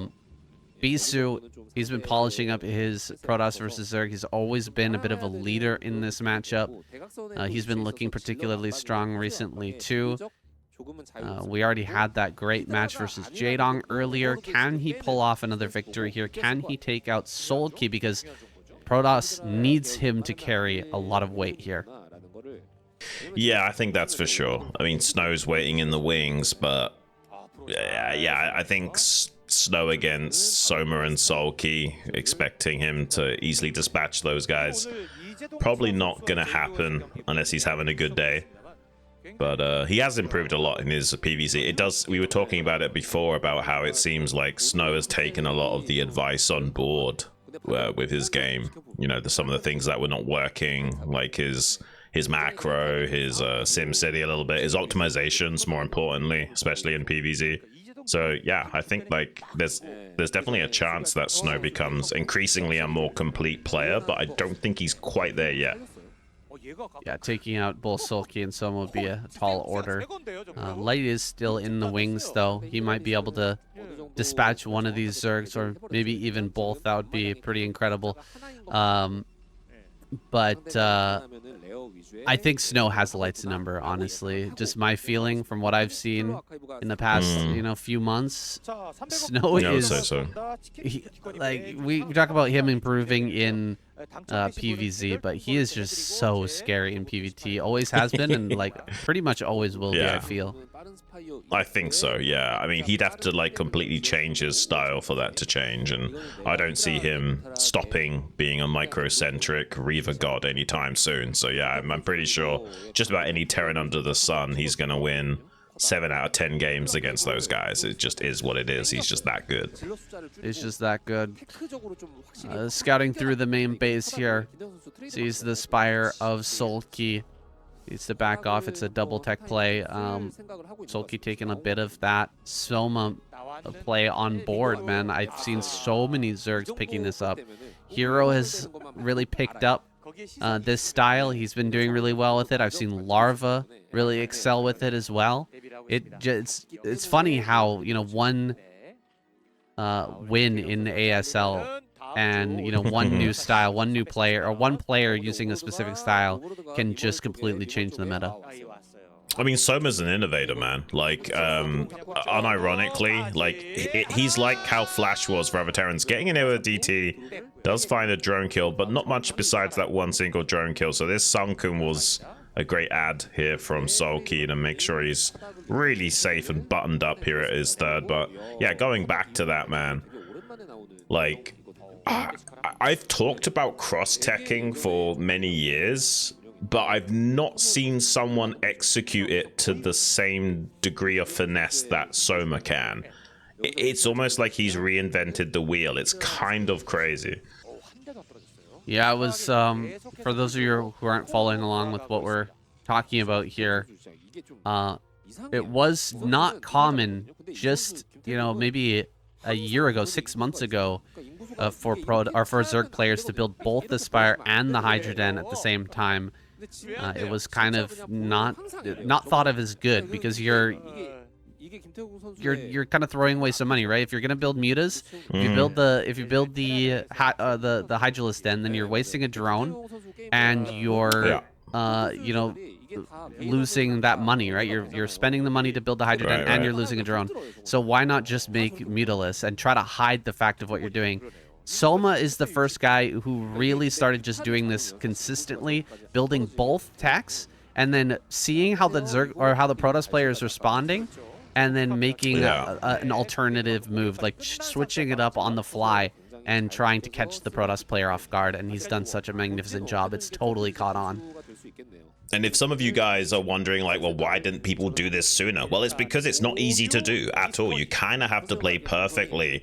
Luckily, there's a few good Zergs out there that kind of can emulate that play, but it's not easy. You'll see some people on the ladder attempt it, but they're not going to do it with the same degree of caliber. Coming in here, though, on top of the High Templars, forces out Storm, tries to get them off the Archon, but they're glitching out. He can't get them morphed, so he finishes off the other High Templar as well. Did trade off quite a lot of Mutalists to do that. But now 2 Templars are dead. That's a lot of utility and splash damage. Completely eviscerated. Does completely trade off his small air fleet of about 5 or so Mutalisks for it. But now Bisu doesn't really have a timing to punish this 4th base anytime soon. Yeah, an interesting dive there from Sulky, putting his own bit of a spin on this build here. The moment has passed for the pre-storm timing, of course, to bust through with the Hydra switch, but he's managed to kind of weaken the 3rd base here of Bisu preemptively, give him not a lot of options, take away some of those options for pushes as well, so that he can drone really hard. Like, you can't really push here as Bisu when you've only got, you know, 1 or 2 Templars and very little Storm energy. So he's gonna sit here, take this 3rd, and I mean, Sulky's already happy to go into this macro game. He's got just barely enough Hydras to push everything back. He's even killing some of these Corsairs as well.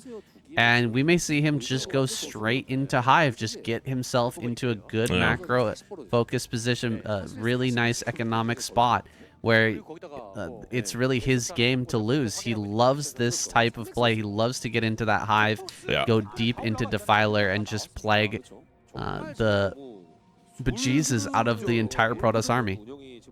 That's where Sulky is strongest, I think. As soon as he gets into 4 base, things come online. Sometimes he plays Battle Zerg and delays the Hive. I think he might be doing that this time as well. There's 2 different schools of thought. You can kind of go Battle Zerg and have a stronger fighting army and have more avenues of aggression and trade better with the Protoss, but Bisu's actually challenging the 6 o'clock right now. Quite a lot of the units out of position, going to try and counterattack up by the natural 3rd here of Bisu, but quite a lot of High Templars up there to try and ward that away. Actually ends up storming some of his own Zealots in the process, but rotates around to the 12 o'clock, gets the cancel on that Nexus, so great compensation from Sulky, slowing Bisu down. I was wondering if Sulky would do this, if he's going to go for Lurkers, or if he wanted to, after killing some of these Corsairs, make a Muta switch. With the lurkers coming up, I think it's a little bit more likely now that he goes into Hive. If he made like a round of 10 mutas right now, I think it's pretty clear that he would want to stick to Battle Zerg, but potential to go directly into Hive now. He's only on 3 gases, so he may have to stretch out, you know, bottom right or try to take center left, maybe top left in order to make that happen, but he could also just go into Hive and go a little bit more Ling-centric, add on more Lings. Yeah, okay, already Lings coming out. I think there's Hive. Yeah, there it is. Hive on the way. So wanting to stick with a little bit of a more Ling-centric style with that quicker Hive just here on 4 bases. Yeah, the thought process is I'm going to delay your 4th base with the Battle Zerg, and as soon as I'm successful at that, then I'm going to go into Hive. And this makes a lot of sense from Sulky. He does like to play this way. Some Zergs, they're a bit more tunnel vision. They'll stay on Battle Zerg for a very long time and just keep trying to deny the 4th base over and over again. As soon as you try and take it, they'll force a fight. Sulky's not really that kind of guy. If he goes Battle Zerg, it's for a very specific purpose. So he's going to kind of like mix it up a little bit and put on some pressure, delay that 4th, and then go into his original game plan. It's not necessarily a deviation from the end goal. It's just a matter of the variations in which you get there. Ooh, 1 High Templar comes from the flank here on this counter-attacking force. It does go down, but prevents the bust at center right. Now suddenly Bisu is on 4 base, and that Hive is more important than ever. You kind of have to get the Hive out if you're going to be on even bases with the Protoss player. It's kind of impossible to fight even bases with just pure layer tech. So he's going to sit back here, let the Protoss come to him, and try to get this Hive tech online as quickly as possible. Bisu struggling to come up this ramp. He's taking a lot of damage. Even going to lose a High Templar here without dealing too much damage with that Storm as well. Ling's coming forward. He needs a few more fodder units to hold this back. Tries to go for that Observer. Not able to get it, though. And so Bisu can try to push up here. He's not got a lot more Storms left over. Mostly just Zealots in this force. So as soon as he decides to go in, like, he's got to really limit the number of lurkers before he engages this army. Lurkers coming around the backside. Hydras from the left as well. The surround is insane. He's really surrounded this perfectly and barely slipping away here. Bisu finds a tiny little nook that he can get through. Yeah, beautiful snipes on the 2 observers there as well at the start of the fight, just to guarantee value from those lurkers and prevent an optimal path of retreat from Bisu as well. Bisu was smart. He realized that that was probably about to happen. He just didn't realize how strong the macro of Sulky was at that precise moment. He didn't realize the surround was going to be that potent. Sulky now looking to take his 5th base. Bisu does have 4, but now he's kind of isolated from this 4th base temporarily. Now he's got a lurker minefield between him and that expansion. Sulky is not in a position to necessarily kill that expansion right now, but he can gradually work towards it. More just wants to force Bisu to come to him and find more surrounds and big trades. Coming out and trying to push into the Protoss might not be the best idea here. He is going to do a little counterattack, prevent the 5th base. That's super essential. He has to prevent a 5th base here from Bisu. Shouldn't be allowed to come up back at home. While getting into this Hive, while getting into Defiler and getting this next base online, I'm a little bit afraid that he might actually get broken with all these lurkers, and then there's so many different locations that you have to defend here as Zerg back at home. He'll have to spread his lurkers pretty thin, and there's not quite the Defilers out just yet. This is a pretty good spread of lurkers, but everything's pushing forward. There's so many observers here. That's no option to just snipe those down, and he's actually getting on top of everything. Bisu is starting to push through. A few more Lings come up. A few more Hydras make their way forward as well, but it looks like all the lurkers are going to die, and Bisu is unleashed once again on the map. Yeah, that trade went a little bit better for Bisu than I expected it to, although he's still being delayed, taking this 5th base at the 12 o'clock. Some Lings on standby up there to make it a little bit of a headache for Bisu. And I don't think his army is strong enough to punish this 5th base of Sulky either. So I think long term this is Sulky favored, despite Bisu being successful in winning that fight. I think long term he might lose the battle of attrition here with Sulky, who's also taking a 6th base in the bottom right. But finally Bisu has some oxygen, has some breathing room. He's going to try and get this 5th base online. Sulky's going to see if he can get a run by on that to get another cancellation. Bisu's army a little bit out of position, but it's trying to quickly get up this corridor to stop these Lings from doing their job, and it looks like he's successful in doing so. Yeah, he can prevent this attack. Gonna have to wait for cannons to come online, but then Bisu can get back on the offensive. What I was saying earlier, there's a lot of different avenues of attack that you can make your way through. As a Protoss, you can try to wedge yourself down the center. You can try to hit the natural. You can try to come over here to the natural in the bottom right as well, but right as I say that, looks like Sulky, with those little Ling run-bys, has actually managed to buy enough time for Defiler to come online. So, you know, just causing a bit of a distraction, forcing the Protoss army back for a second, has bought him that time.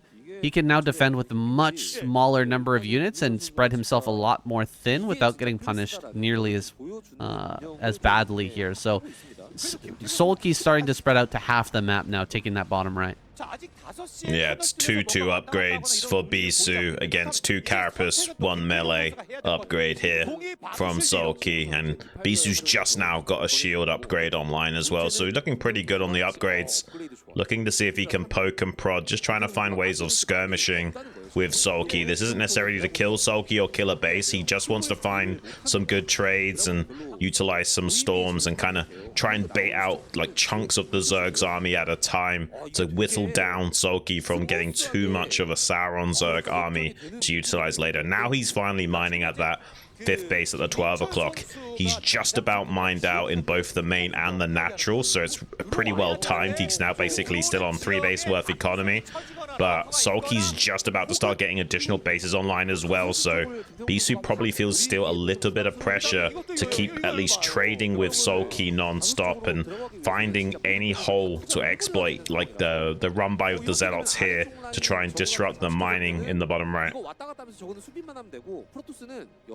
Sulky likewise going to send some Lings around the map, just planning to try and prevent a base from coming up easily in the top left. It's a very good move as he waits for more upgrades to come online. He's already got +3 attack on Hydralisk and Lurkers, but the Ling attacks are going to be very important as time goes on. There's the first plague of the game. Great plague on these Zealots that have been allowed to move a little bit too far forward.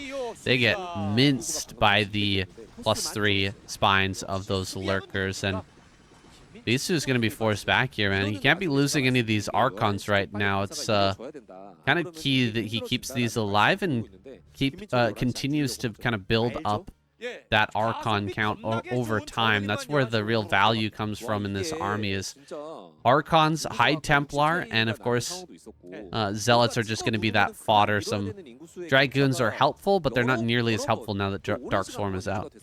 Right, exactly that. Yeah, they're pretty nullified as long as there's a Defiler somewhere nearby.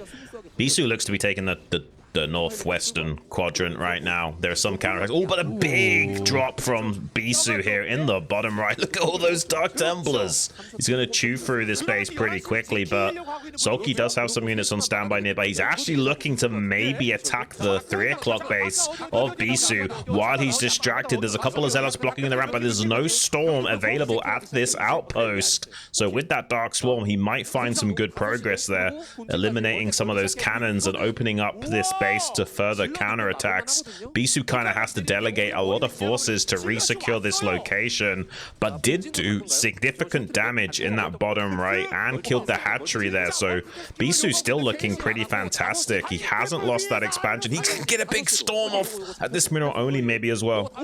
Oh my gosh, he is really taxing the multitasking of Sulky right now, and Bisu's a little bit taxed as well. He's had such a big opportunity to actually storm this, but hasn't done it yet. There's the storm over the wall, finally laying down that storm and wiping out a ton of drones at that base. Pushing forward here as well. Not only has he secured the base in center right, but he's also pushed back these Lurkers down towards that natural. He tries to dive in with the DT and Zealots at the base down here in bottom right. The natural actually gets so many more kills. 12 kills on this DT. He's killed almost all the drones and the hatcher in this bottom right. Sulky is really limping now. But while this was all going on, Sulky did stop the base going online in the top left, so there is still some compensation for the Zerg, and he's starting to ram it down on this exposed location at the 3 o'clock. Just a few cannons left remaining there, and not that much infantry to prevent these Zerg units getting into position to start laying siege to this outpost. He has got a Reaver scooped up in a shuttle, and a big control group of Zealots making their way down now to try and clear this out. Plague comes out, though, to make it a little bit harder for Bisu to hold this, and pretty much only the Reaver and Zealots are doing the heavy lifting under the Dark Swarm. But now finally some High Templars showing up as well. Seems like Bisu's weathering the storm and keeping Sulky at bay, and after killing that many drones, killing the base in the bottom right, looking pretty fantastic right now is Bisu. There's not even that many drones mining at this middle, only in the bottom right quadrant either, so Sulky a little bit strapped for cash despite the moniker need money. Yeah, he's just trying to ram it down right now on this base in the center right. The Reavers have been pulled away, but it can easily come back over to the side. Oh my gosh, the Dark Swarm ended. But the worst possible time. He needs that Dark Swarm now to try and break this base. The Reaver's back up on high ground. He's even cut the plus attack upgrade here on the Reaver as well. That's pretty sick. Defending this high ground so well. Sulky absolutely needs money here. He is seriously struggling to keep this macro going, and he's desperate to break this base, not even bothering to kind of re-drone at this point. He just wants to kill this at all costs. Yeah, nice Plague there from Sulky on the Shuttle and Reaver combo, but having a little bit of desperation now is Sulky kind of limping in this game, like you said, and Bisu kind of being relentless with this harassment as well, looking for another storm drop at the 6 o'clock, gets a few drones, not as optimal as it could have been, but does disrupt the mining as well. Sulky is struggling to produce units. He's desperate to kill this base at 3 o'clock, and it's taken him so long, it's almost mined out at this point. Another storm drop at the mineral only. This is crazy damage from Bisu. He looks like he will finally concede this base at the 3 o'clock, but it was just like 3 minutes from being mined out anyway. I don't think Bisu's as suffering from losing that as he was before, although he does need to still get another base online. It's going to be just a few moments until his mineral only starts to dry up. I'm scared about this counterattack. Shun, Bisu has a huge army moving out on the map. Does eat a pretty big plague there, but there's not a lot of stuff here for Sulky. Like, he is really low on overall units. He's very low on economy. There's a drop coming into the main at the same time. This is a sick move from Bisu to drop all these Zealots, possibly DTs in here as well. Meanwhile, the Reavers are getting a fantastic value here, killing off so many lings. Everything popping into the hatcheries just gets minced. Look at all that splash damage from all the Archons and the Reavers combined. Lurkers try to come from behind, but diving on this army when you've got Reavers and Archons here, it's so hard to do with Lurker. No observers? Okay, no, he does have observers with this force. He backs away, though, because damage is happening in the main and natural right now, and he just needs to put this army together so that he can go for another attack. I mean, he's killed the spawning pool. That's already a really big deal. And the positioning from Bisu and the control of the Reavers has actually been pretty top-notch. He's getting better value out of that unit than most Protoss players besides Snow. So definitely very commendable here from Bisu. And Sulky in a little bit of trouble. He's remaking the pool at the 6 o'clock. This is still a pretty decently sized standing army from Bisu. But, oh, 3 Lurkers in 1 Scarab.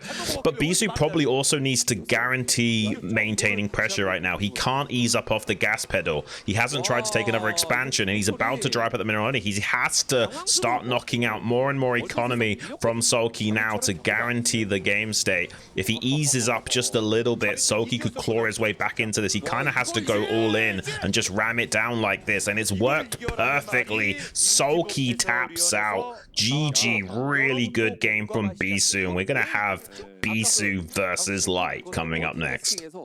Wow, that might have been game of the night right there. Sulky versus Bisu was fire, especially those final moments there. Bisu in kind of a tough situation, a lot going on, and loading up a bunch of drops. You know, four DTs and a whole bunch of zealots to drop bottom right, and then same thing into the main. That was crazy, but it worked beautifully. Yeah. And it kind of saved him in this game, or in that game. Kept him alive and allowed him to eventually take control, because Solki was just so was just so taxed with the multitasking. Now we're gonna be watching a classic here, Bisu versus Light on Neo Sylphid. This map's been around forever, and these two have been around forever as well. Yeah, I'm curious to see what a game between these two is going to end up looking like. I'm pretty impressed with how BC played that, by the way. Like, you could make the argument that like Solki's a little bit slacking because he's not training as hard, but the reality is Solki played a really good game. Like, he had the fundamentals down on that game. It's just that he got a little bit stressed by the task switching ability of Bisu hitting so many different locations at once and just taxing him to the absolute limit.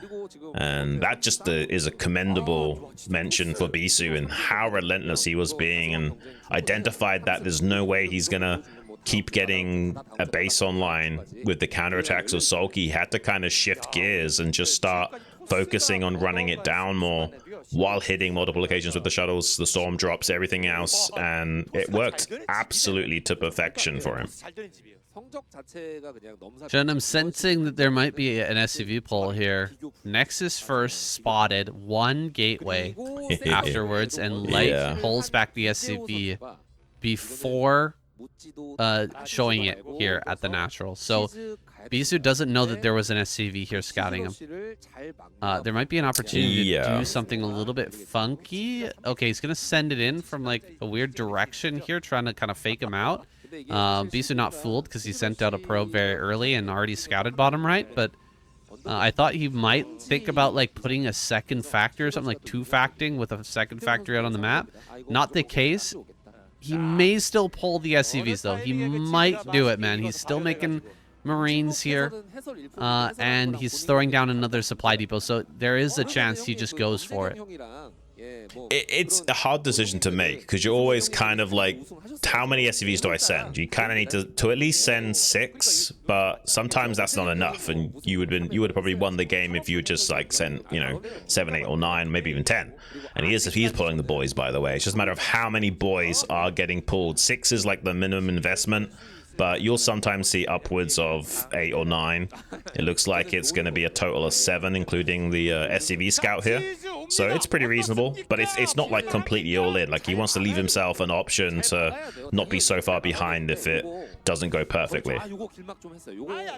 Yeah, this is showing a bit of confidence. 7 SCVs is almost the minimum to break the Nexus, and he will throw down the bunker here. Does get surrounded by probes. You actually might have to cancel. Oh my gosh, that's close. 26 health on that. A big surround here with a lot of probes. That bunker is still building. Zealot comes from behind. He's going to kill that SCV for sure. That's not going to finish. Good block there on the Zealot, preventing that from getting on top of the Marines. 2 of these are out. He actually does finish the bunker. Oh my god. Oh my god, he lets them in. No way. No way. Bisu didn't kill that SCV on the bunker. What? Kind of crazy. And he loses Dragoon as well. Oh my gosh, not going optimally. And now he can unload the bunker. And the other Dragoon's almost dead as well. Does pay the price of one of those low HP Marines going down. He's not going to get another Marine in this. So just one single Marine in a bunker. Bisu can definitely manage this. He's going to easily clear up that bunker now. A little bit of a mistake here from Light overall. It's kind of a funny hold. Like, it was like a hold that went wrong, but it ended up paying off for Bisu because Light recommitted to it. It is what it is. He lost so many SCVs though, is the problem. He didn't get enough of those back home to kind of stabilize things here. Bisu is going to be pretty far ahead. Did lose a few Dragoons, but I don't think you can punish this. Just, there's 2 low HP Dragoons, but with only 1 tank, he kind of has to back up. Yeah, it was kind of funny, Light pulling the Marines out of the bunker with 1 HP on each of them, and then ends up losing one of them. Things went a little bit haywire there. Bisu manages to hold. Really nice defense from him. Really good pull on the probes, as expected from Bisu. He's fantastic with the probe defense in a lot of these situations. Basically every great pro player is super strong with their worker micro, but Bisu is something else. This is pretty good. I mean, getting a couple mine connection. This one would be huge. Oh my gosh, he gets it. Okay, oh, he keeps the tank. He almost keeps the tank alive. It does end up going down, though. Vulture run by here in the natural. Man, if that tank survived, this might have just been GG. Oh my gosh, he gets back in here. Gonna bait a mine. Okay, so close to getting another huge connection. He will get some more probes, though. Dude, this is so crazy back and forth. It's wild. Man. You couldn't make this shit up. It's crazy, Saiyan. That Dragoon is super low HP as well, man. If he had known how low the Dragoon was, he would have finished it off with the Vultures as they went into the natural. Bisu gonna kind of get away with murder there. There was a strong possibility for Light to do critical damage in that junction. Did do quite a lot of damage still regardless, and I wouldn't say he's out of the woods yet, but he's gonna make this game a hell of a lot more playable now. Man, if he had saved that tank and sent it back home, he would have 2 tanks right now and a few vultures. He could actually just come over here and break Bisu wide open. As it stands, transferring the SCVs over. Overall, I think he's got more workers. He's got a decent position here to actually play it out. It was looking bad after the bunker rush failed, but Light somehow makes it happen with just a couple well-placed mines and a bit of pressure. Bisu makes a mistake with clearing those mines, and suddenly we're in a really funky, weird game that I'm not sure who's going to end up taking. Bisu coming in now with the Reaver. Can he actually get some damage here? Because there's no turrets. Oh my god, there's no turrets at all yet. Yeah, there's definitely a bit of tempo going Bisu's way as far as tech is concerned. The spot for Light is still really good compared to what it could have been. But, you know, there might be a bit of wiggle room here for Bisu to be a little bit annoying with this shuttle. So far, it's going reasonably well for Light, though. He's managed to avoid disaster, being fluid with his army movements here. I think games get really weird like that when you've got 2 players that have played so many thousands of games. They know all of like the little mini games that can occur, and they try and like extend the range of their expected value so far that if the dice rolls a certain way, you get those really bizarre situations, right? Because they kind of know what they're doing. They've played those mini games so many times, and they're trying to stretch the limits. And if both players are doing that to such crazy degrees rather than just playing super safe and conservative, you're gonna get some weirdness eventually. This was a fake. I see Bisu didn't have anything in the shuttle yet. He's gonna send it across the map now after going back home and picking up the Reaver. Now all the turrets are done. It would have been scary had the turrets, you know, if that was actually a real Reaver coming in and the turrets weren't finished there. That would have been a nightmare for Light, but he's looking very good. He's all sewn up tight. He sees the Reaver here. He's got tanks spread out everywhere. He's got turrets. He's got mines. He is ready for this, as ready as you can possibly be. And so I don't think Bisu's going to find much of anything in this main base. He's just going to have to go and take this third and see if he can't play a little bit from behind now. It's so fascinating to see how far Terrans have come as well. Like, once upon a time, they would struggle at dealing with Reaver harass, and now you always see a good perimeter of turrets with mines on the periphery of the base. Like, the level of play in StarCraft, it just never stops improving. These guys are so good at what they do. Vulture's trying to see if they can intercept and maybe come in for a run by in this natural expansion. He can't get past the Dragoon, but he can still shoot probes over the top of it. Does kill quite a few, but misses the probe transfer to the third base as well. So Bisu got a pretty healthy probe count now. Overall, though, I would say this game is looking pretty good for Light. Like, he hasn't really taken much damage besides fumbling the ball with that attack initially, and then he got compensation for it anyway, and now he's getting to 5 factory. It's a little bit delayed, but so is Bisu. Bisu's pretty far behind the curve, just like Light, so it's kind of just like reset the game curve a little bit, and I would say Light ever so slightly ahead. Yeah, he's got his factories up. All 5 here with only about 4 or 5 gateways in the main. Only 4 gateways done here. And Reaver's being made.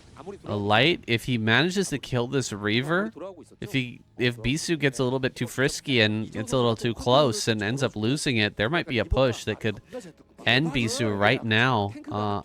It's quite a short push distance here on Neo Sylphid, and if he wants to go to the 3rd, I think it's going to be hard, but if he pushes over that false high ground and gets right up here in the natural, it'll be incredibly difficult for Bisu to dislodge him.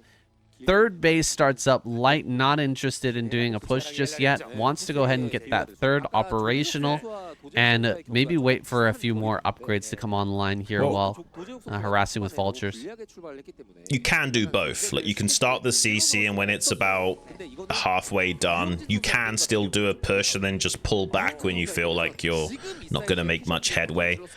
Scans and kills an observer here. And one thing critically, there's no high ground for Bisu to exploit if Light does want to push. But the question is, does Light feel like it's worth gambling? Like, he probably feels like he doesn't have to attack. He's actually got a pretty good game state. It kind of does make sense for him to just sit back and macro off of these 3 bases. I don't feel like there's any pressure on Light to attack. It makes more sense to just go 7 factory and consolidate. Yeah, does he want to get a starport here? Is he going to go into +2 attack or with a 2nd armory? Or is he going to just sit and 1-1, get into I think he'll 9 factory? Yeah, I think he'll delay it. Kind of looking that way as he adds on more and more factories here. Seems like he just wants to focus on beefing up his supply, getting into a scary army, a scary number of units here with a little bit light on the upgrades. It's a very modern style that allows you to have a very strong mid-game push, but at the cost of the late-game strength, the late-game army. You can still get the upgrades a little bit later on and, you know, eventually get into that 4 or 5 base economy where you can totally max out on 3-3, but it's not the modern TVP is not as centered around that specific moment. And honestly, you have to give credit where it's due. Popularized by the Chinese maestro Mihu. And he kind of was the guy that invented the 5 factory style and stayed on 1-1 upgrades for a very long time and showed you that as long as you've got a lot of meat on the bone, that's good enough. And, you know, guarantees securing that 3rd base more safely and what have you. And also gives you avenues of faster attack timings as well. And it's a much more dynamic way of playing Terran. So yeah, I think it's very likely Light's going to go all the way up to about 180 or so supply before finally transitioning into getting that +2 weapons attack upgrade and what have you. And he's actually doing a slightly early move out. This could be a mistake from Light. It's hard to say. Like, this is a very early move out. This is where Protoss is probably at their strongest, where they've got their leg enhancements, they've got the shots, they've got their storms. Bisu's trying to challenge this head on. He knows this is a good timing for him to try and challenge this. This is a bit of an off-meta push from Light, and it's going to get absolutely devastated by Bisu, it looks like. I thought this was a mistake from Light, and I think I'm proving correct here. I don't agree with that move out at all. It makes no sense to me. Like, you just need to wait another 20-30 supply or so worth of units and then go. It makes no sense to push on 150 supply when Protoss are at their strongest like that. Well, as the dust settles here, still Light comes out ahead in supply. Kind of crazy, man. That seemed like a really good fight for Bisu, but he's dropped below 100 supply. That's critical levels of low supply in PvT. Light here has all the factories online, so he can refill this army pretty quickly. Look at how much faster he's building out this army. The Reaver is still alive, though. That's pretty annoying. Reaver's going to come in and do a little bit of damage. Hasn't been able to slow down the CC, though, so the 4th will definitely come up. I hope that Light's going to take a little bit more time, kind of wait back, wait a little bit longer here once the 4th is up, before pushing so recklessly once again. Bisu moving towards bottom right. He may want to get another base over there. He really does need to go wide here if he wants to beat Light in a longer game. Yeah, he donates the Reaver to Light, unfortunately. It's kind of crazy that he did such an off-meta timing, lost most of his army, but it still doesn't matter. Like, Light is such a beast, man. It's kind of crazy what this guy can get away with. And like I said before, there's no high ground for Bisu to exploit, so as soon as Light starts to make headway, Bisu is going to be up against the walls of the cage and suffering for it. And we're almost approaching that point now. Bisu could be in a lot of trouble here. There's not enough critical mass here from Bisu, and Light is being proactive. He's intercepting the Zealot rally before he even gets out onto the map and loaded up into shuttles, keeping Bisu on the back foot, just making Bisu as distracted as possible, scanning ahead of his army so he can get his tanks into better firing positions, and they're all pre-spread as well. Really fantastic play from Light. So the High Templar are just coming out now. I think maybe Light wanted that earlier push just before, because he saw that Templar weren't quite out yet. Everything was a bit slow for Bisu, so maybe he felt like there was a timing there where he could get away with pushing and not having his units get stormed down. Now they're out, but the army is so small. There's only a few Dragoons, like maybe 10 Dragoons here and about the same number of Zealots, maybe 12 Zealots there, with a few High Templars in the shuttle, a few Zealot bombs in the shuttle. Bisu's gonna have a really hard time shoving through this, even though the tanks are 1-1 and the Vultures 1-1 as well. Just a few mines here at the front. The mass here from Light is substantial, and he's being very tentative at moving forward. He's not stepping on his own mines. He's not overextending here, and he's keeping everything very well spread. Look at the spread on everything here from Light. My gosh. How do you get any value out of the storms here? He's going to try to throw them down in the middle of everything, but the army is evaporating. Light is going to take this game. Honestly, I'm speechless at how well played this is from Light, man. That was like a different level of class. So many Terrans would have been lazy in that situation, tried to kind of rush the gun too much and would just try and shove everything forward. Everything would have been clumped. The Storms would have had way more value. The Goliaths wouldn't have been in optimal positions to snipe down the shuttles as they came in. Everything was just so well thought out and methodical across the board. Really blown away by how good Light played there against Bisu. And he's going to be up against Soma next, man. And he's a really good TVZ player. Hasn't been as dominant as in the past, but this guy once upon a time was like a almost 80% win rate in TVZ. He's really insanely good. I don't think it's going to be so easy against Soma, but that could still be a very good game. It's coming up next. Okay, TVZ on Octagon. Soma spawning in the top left. Light in the top right. Could be an awesome match. I agree with you, Shun. Not quite as strong as he used to be, not quite as dominant as he used to be, but Light may be able to give Soma a run for his money here. I'm curious what style Soma's going to pull out on Octagon, because it's such a fresh new map. And he is an innovative Zerg player. Whatever he decides is the right play on Octagon, I feel like so many others are going to follow.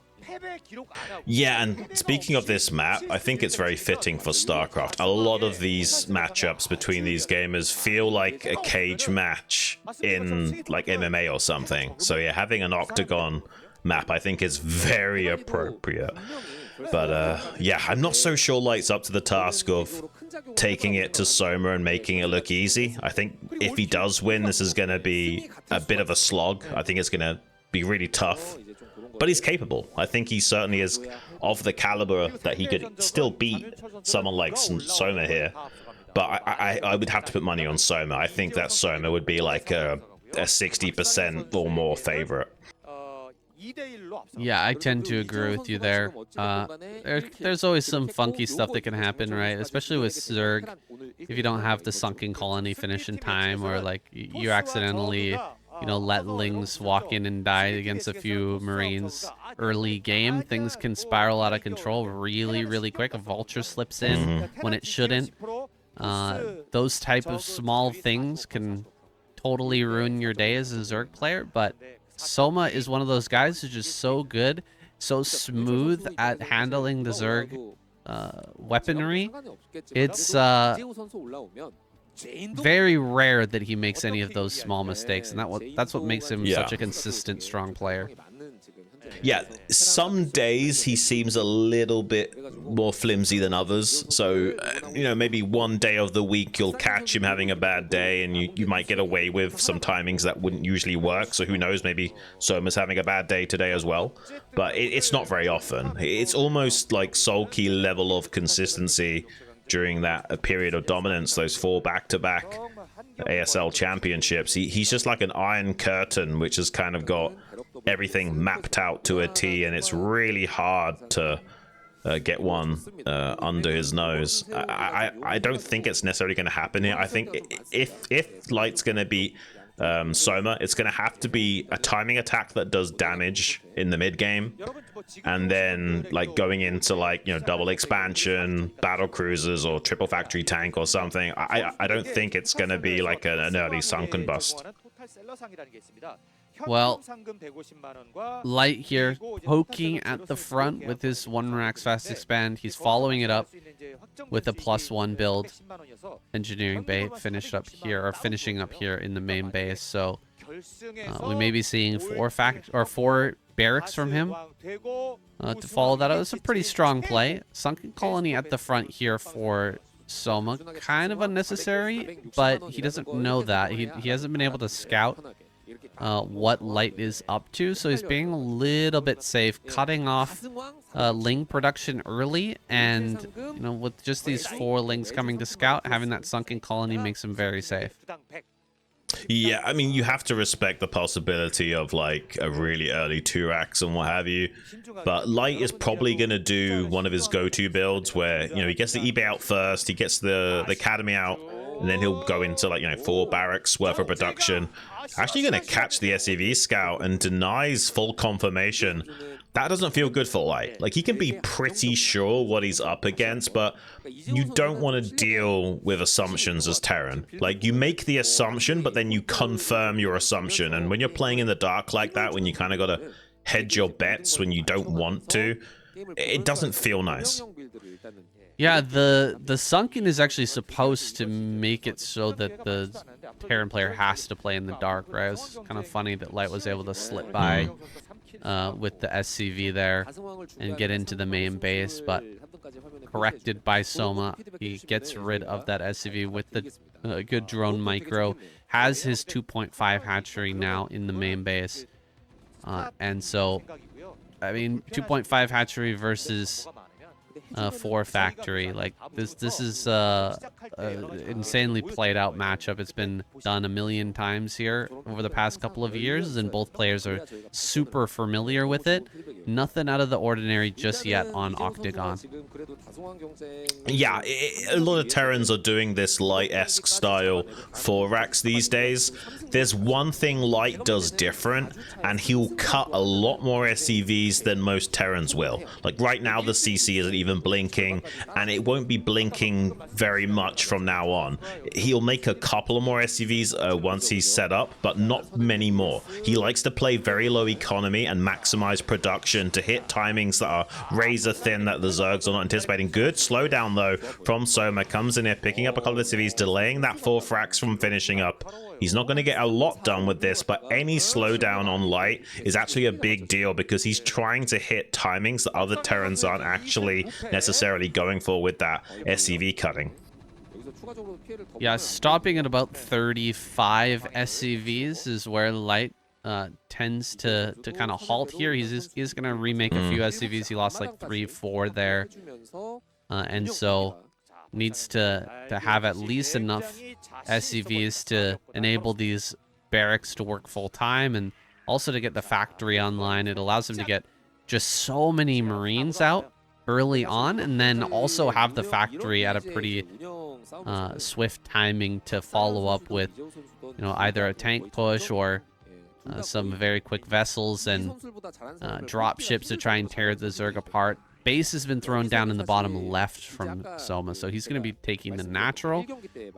Yeah. It'll be a little bit hard to defend down there, but if he manages to get it online, he will have that pretty quick access to the 4th. Oh my gosh, the medics are a little bit behind. He doesn't pick up anything here. Light is on top of it. He's got everything boxed up and ready to go. Soma gonna have to build a lot of lings to try and help to clear this bioforce. I think I said to you when we first started looking at this map that this is the base I would take as Zerg on this map, this natural rather than the main, and I'm glad these pro gamers agree. Pretty good cleanup here from Soma. Mutas do get target fired a little bit, but he didn't lose that many. That's about as cost efficient as it can get without being completely one-sided. And yeah, factory is on curve here from Light. Everything looks okay back at home, but killing that Bioforce off that efficiently is a big boon for the Zerg. Light is going to have a hard time finding a timing from this point onwards. And look at how much Mutaling is left over. There's not that many Mutas, but there's plenty of Lings, so Light's going to have to wait for another macro cycle or two before even thinking about coming out against this, but he's actually trying to push out now before there's any more Mutas made. He feels like he can get a good engagement if he goes preemptively, and he does get an okay engagement. I think Soma's still going to clean this force up. So overall, I think this is a mistake from Light. I think he should have waited for 1 or 2 more rounds, but I understand why he did it. He knew there wasn't that many Mutalisks, but he kind of a little bit underestimated how strong that force could still be.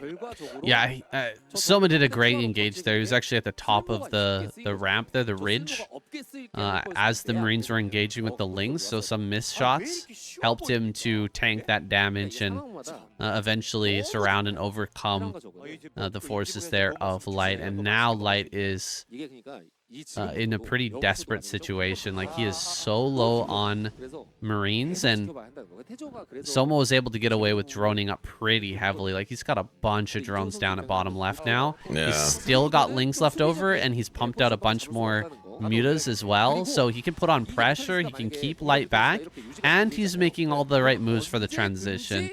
Light is going to have to pray for like a great drop in the mid game to either win the game or just at least, you know, deal a bunch of damage to make it possible for him to come back here.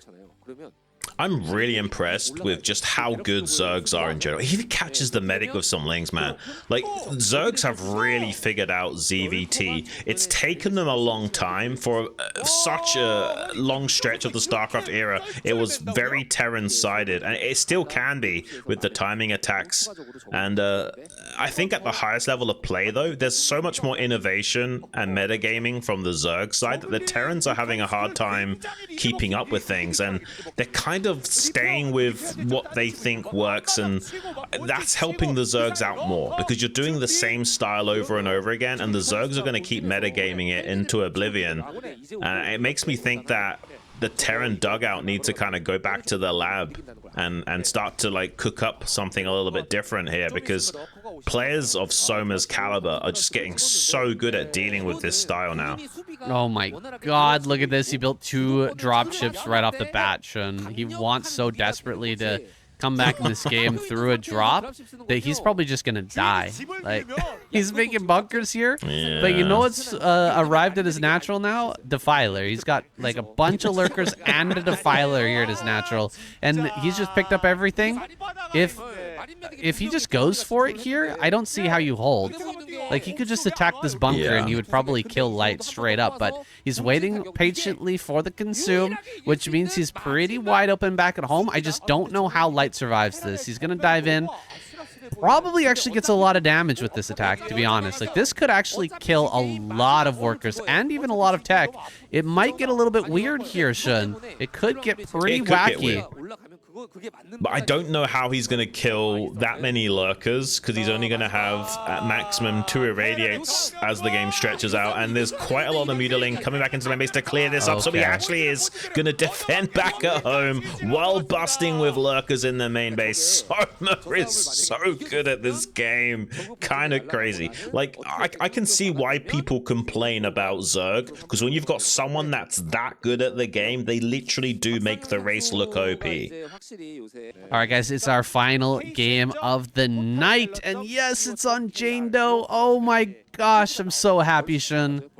I'm so ecstatic, and guys, if you're having a great time, thank you so much for being here. Consider supporting us on the Patreon page. Say and Shun duo cast. The link is down in the description below. We really appreciate your support, helping us to keep doing these casts along with ASL and other casts as well. So check out that page. Even if you're not interested in giving today, just sign up for free and you'll be able to see all the places that we're casting Brood War. Yeah, and the reason why I'm saying so excited for this map is because PvZ is super interesting on Jane Doe. You can kind of play very unorthodox styles here, like we see a gateway on the high ground. You can cut making a forge for a very long time, so you can have insanely fast stargates. But another thing to mention is that it's a great map for Reavers, because you essentially have access to a free third base, which is the main hiccup of playing Reavers against Zerg. Can be so difficult to get that third base online. So who knows, man, we could be seeing some Reaver tech play from Snow this game, and I imagine that's why you're excited, right? I would be so disappointed if you didn't go Reaver here, honestly. This is like, I feel like it's been set up for him to go Reaver in this map. And we're not seeing 3 hatch before pool. I've seen some Zerg players go 3 hatch before pool. Yeah, we saw that. Pro League. Jaedong in Pro League, he went against a mini and went 3 hatch before pool, but Snow actually killed his Marine, and he would have actually punished that with the Zealot too. So it's good that he didn't do that. However, Snow is gonna have a really nice build here. He is gonna have super fast Nexus. He doesn't have to make a lot of Zealots. He's got a very fast core going right into Stargate. He's gonna have an insanely fast Corsair. And there's nothing that Soma can do about it. He can't do anything here. And Snow's just going to power up. I just want to put some emphasis on the cute little mini game that we had on Soma's ramp right there. So, utilizing the drone, he was able to force the probe far enough away from the Marine that it was getting missed shots, which bought enough time to block the gap and then get the Lings out. So he kind of guarantees a denial of scout from Snow. It's already interesting to see these players min-max the niche little mini games that can transpire in the very early scouting game already with that Marine blocking the ramp. Yeah, and why that's significant is we've seen Soma do a one hatch into Spire play before. Yeah. So it might put the fear into Snow that sort of thing might be coming. He hasn't been able to get into the main base and scout, see the timings, or see that base in the back, so he doesn't know that it's there or not. This is a sneaky play from Soma. Just put a little bit of doubt into Snow and maybe force him to do something like make extra cannons or what have you. Mm-hmm. Yeah, I mean, you kind of do have to make at least one cannon in both mineral lines if you're facing that. At least initially, you probably will need to add on more as you go. I think that game we're talking about, was that Shuttle? I think, yeah, right? Shuttle and so yeah. It's pretty devastating if the Protoss player is not anticipating it, honestly. And he is going to get in here and confirm that there is actually a hatchery in the natural. Can he get into the main? He can't get into the main. That's a big deal because he doesn't know if that's the third hatchery or the second. So he still could be facing up against something a little bit cheesy. He doesn't know for sure. He might still just gamble a little bit and not throw down those cannons right away and assume he's safe. And we'll have a Corsair to confirm whether or not that's bad news bears or not. But yeah, I think he's going to get away with murder here because he's kind of calling the bluff of Soma here, and it will pay off. Yeah, he's crossing his fingers and sending the Corsair in. If this was one hatch Spire, he would have been met by Scourge coming across the map as the Corsair was leaving the base. So it would have been bad. Or at least it would have been real bad. Or at least Muta's chasing it down. Yeah, exactly. So as it stands, Snow's going to get in here. He's even going to get an Overlord kill and back away. Probably safe. I think there's going to be Scourge popping out in a second, but he gets the early kill. He can back away. And is there a Robo coming? Snow, don't let me down. I know you really want to see it, but I have a feeling we're not going to see it. I don't think he's practiced Reaver's Ser enough to be comfortable pulling it out. It's possible he'll practice it for something like the ASL, but I don't think we're necessarily going to see that from him here today, unfortunately, saying, yeah, he's not going to do it, saying, I'm sorry, bro. I'm so disappointed. Oh my gosh. Well, I mean, maybe save something for the ASL, I guess, right? Maybe he'll save it for later. Makes sense in a way. Yeah, well, with the Citadel here, he's definitely going to be throwing down that Templar Archives, adding on some gateways, and, you know, maybe still taking that third base, but he's going to have to take it a little bit more slowly without the Reaver, because there's going to be pressure coming his way from Soma for sure. He's not going to let him take that for free. Yeah, we saw Jaedong, despite having a strong economy, kind of making some mistakes with the forward positioning. You kind of feel really strong on these sort of high ground ridges, and I wonder if Soma wants to double down in the air battle or not. Like, I know he's going to make a few Mutalisks here, but is he going to go up to 10 or not? Like, we see like a pretty standard committal. I'm really curious to see. I think he's making more. I think he's going to be making a little bit more, at least another pair of Scourge or two. I don't think he's necessarily going to go all the way up into 10 meters. So he does catch a Corsair to start things off. He's got another pair of Scourge about to join, I believe. That's going to really slow down the third base timing here of Snow. And he's not necessarily looking to kill Snow with this. This is just a slow down play, applying pressure to the Protoss and being as annoying as possible.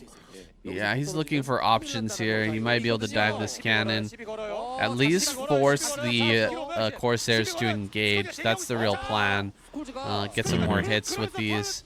And potentially knock out another cannon here. Oh boy, he can't really take the fight right now. He's going to have to let these probes make a run for it. He's going to have to get out of there with the probes, and taking a ton of damage now on his Nexus. The 3 gas economy from Soma won't last long, so this play is a bit of a gamble. However, I think it's paying off. Diving on top of these Corsairs again, almost gets the hits here with the Scourge. Does manage to get some moving shot and kills another Corsair, but now coming in from the flank, he actually gets a lot of poke damage onto these mutas. He's not really extending out more cannons towards this area, so he might lose the Nexus, and this is painful to say the least. Even more mutas being made by Soma, and Snow just cannot stabilize. He's got 7 Sairs. He could challenge it now, but he risks losing so many of the Corsairs. Beautiful connections. Only 3 Corsairs remaining. He might just barely save the Nexus, but at a very painful price, and it's not over yet. Unless he's got an Archon. Okay, he does have an Archon. Maybe he can still hang on to this Nexus. There are more Mutalisks en route as we speak. Soma looking to get the execution on this mining base, but we do have an Archon acting as point defense. Yeah, he's got to utilize it though. Oh my gosh, he just dives right on top of that Corsair, and Ring Around the Rosie will now commence. He can just go around and around here, and he kills the Nexus without the Archon getting a single shot. He finally gets an attack off, but it's too late. Beautiful micro. Yeah, really stellar stuff from Soma. Just, again, ring around the Rosie here, just not letting the Archon attack. There we go. There's a couple of hits. Starts to put some damage on these mutas, but again, there was no more cannons set up here in the main, and oh my gosh, he's just playing with them here. Snow cannot stabilize against this mutalist play. This is crazy, man. If Soma's playing like this, I think he's winning the next ASL, man. This is absolutely bonkers, crazy high-level play that we're seeing from him right now. I don't even know what to say about it. It's just that good. Very smart. Actually, you know, one big thing I didn't really think about either is that As the Zerg player on 3 bases here, you only have to defend the 1 choke. You only have to defend your natural. So if you're going to go mutalist, you don't have to build, 2 Sunkens at each base. You just build 4 Sunkens at the 1 base, and you have an insanely strong defense, or 3 Sunkens or whatever. And there's no way for Snow to get in here to counterattack. You can't do anything against this except for try to clear the mutas. Zealots, a few Zealots, not going to be able to get in there. That's for sure. He only built 1 Sunken. My gosh, Soma. Like, bare minimum on the defense, and now he's going to be able to put on so much more pressure. I mean, we've all been around the block long enough to know there's levels to StarCraft in terms of ability and skill, but players like Soma exemplify that tenfold, man. It is crazy how well this guy understands this game. He eats, sleeps, and poops StarCraft. Absolute craziness, man. And like, I think he might even get a kill on the natural. Like, he has to give up the back pocket, or he's going to concede the natural, or he might do both. I think he can't even save either of them.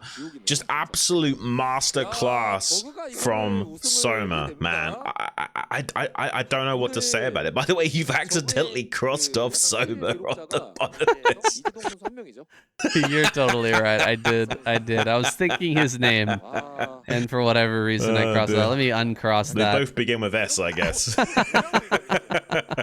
I was supposed to cross off light there, so total misnomer, but hey, it is what it is.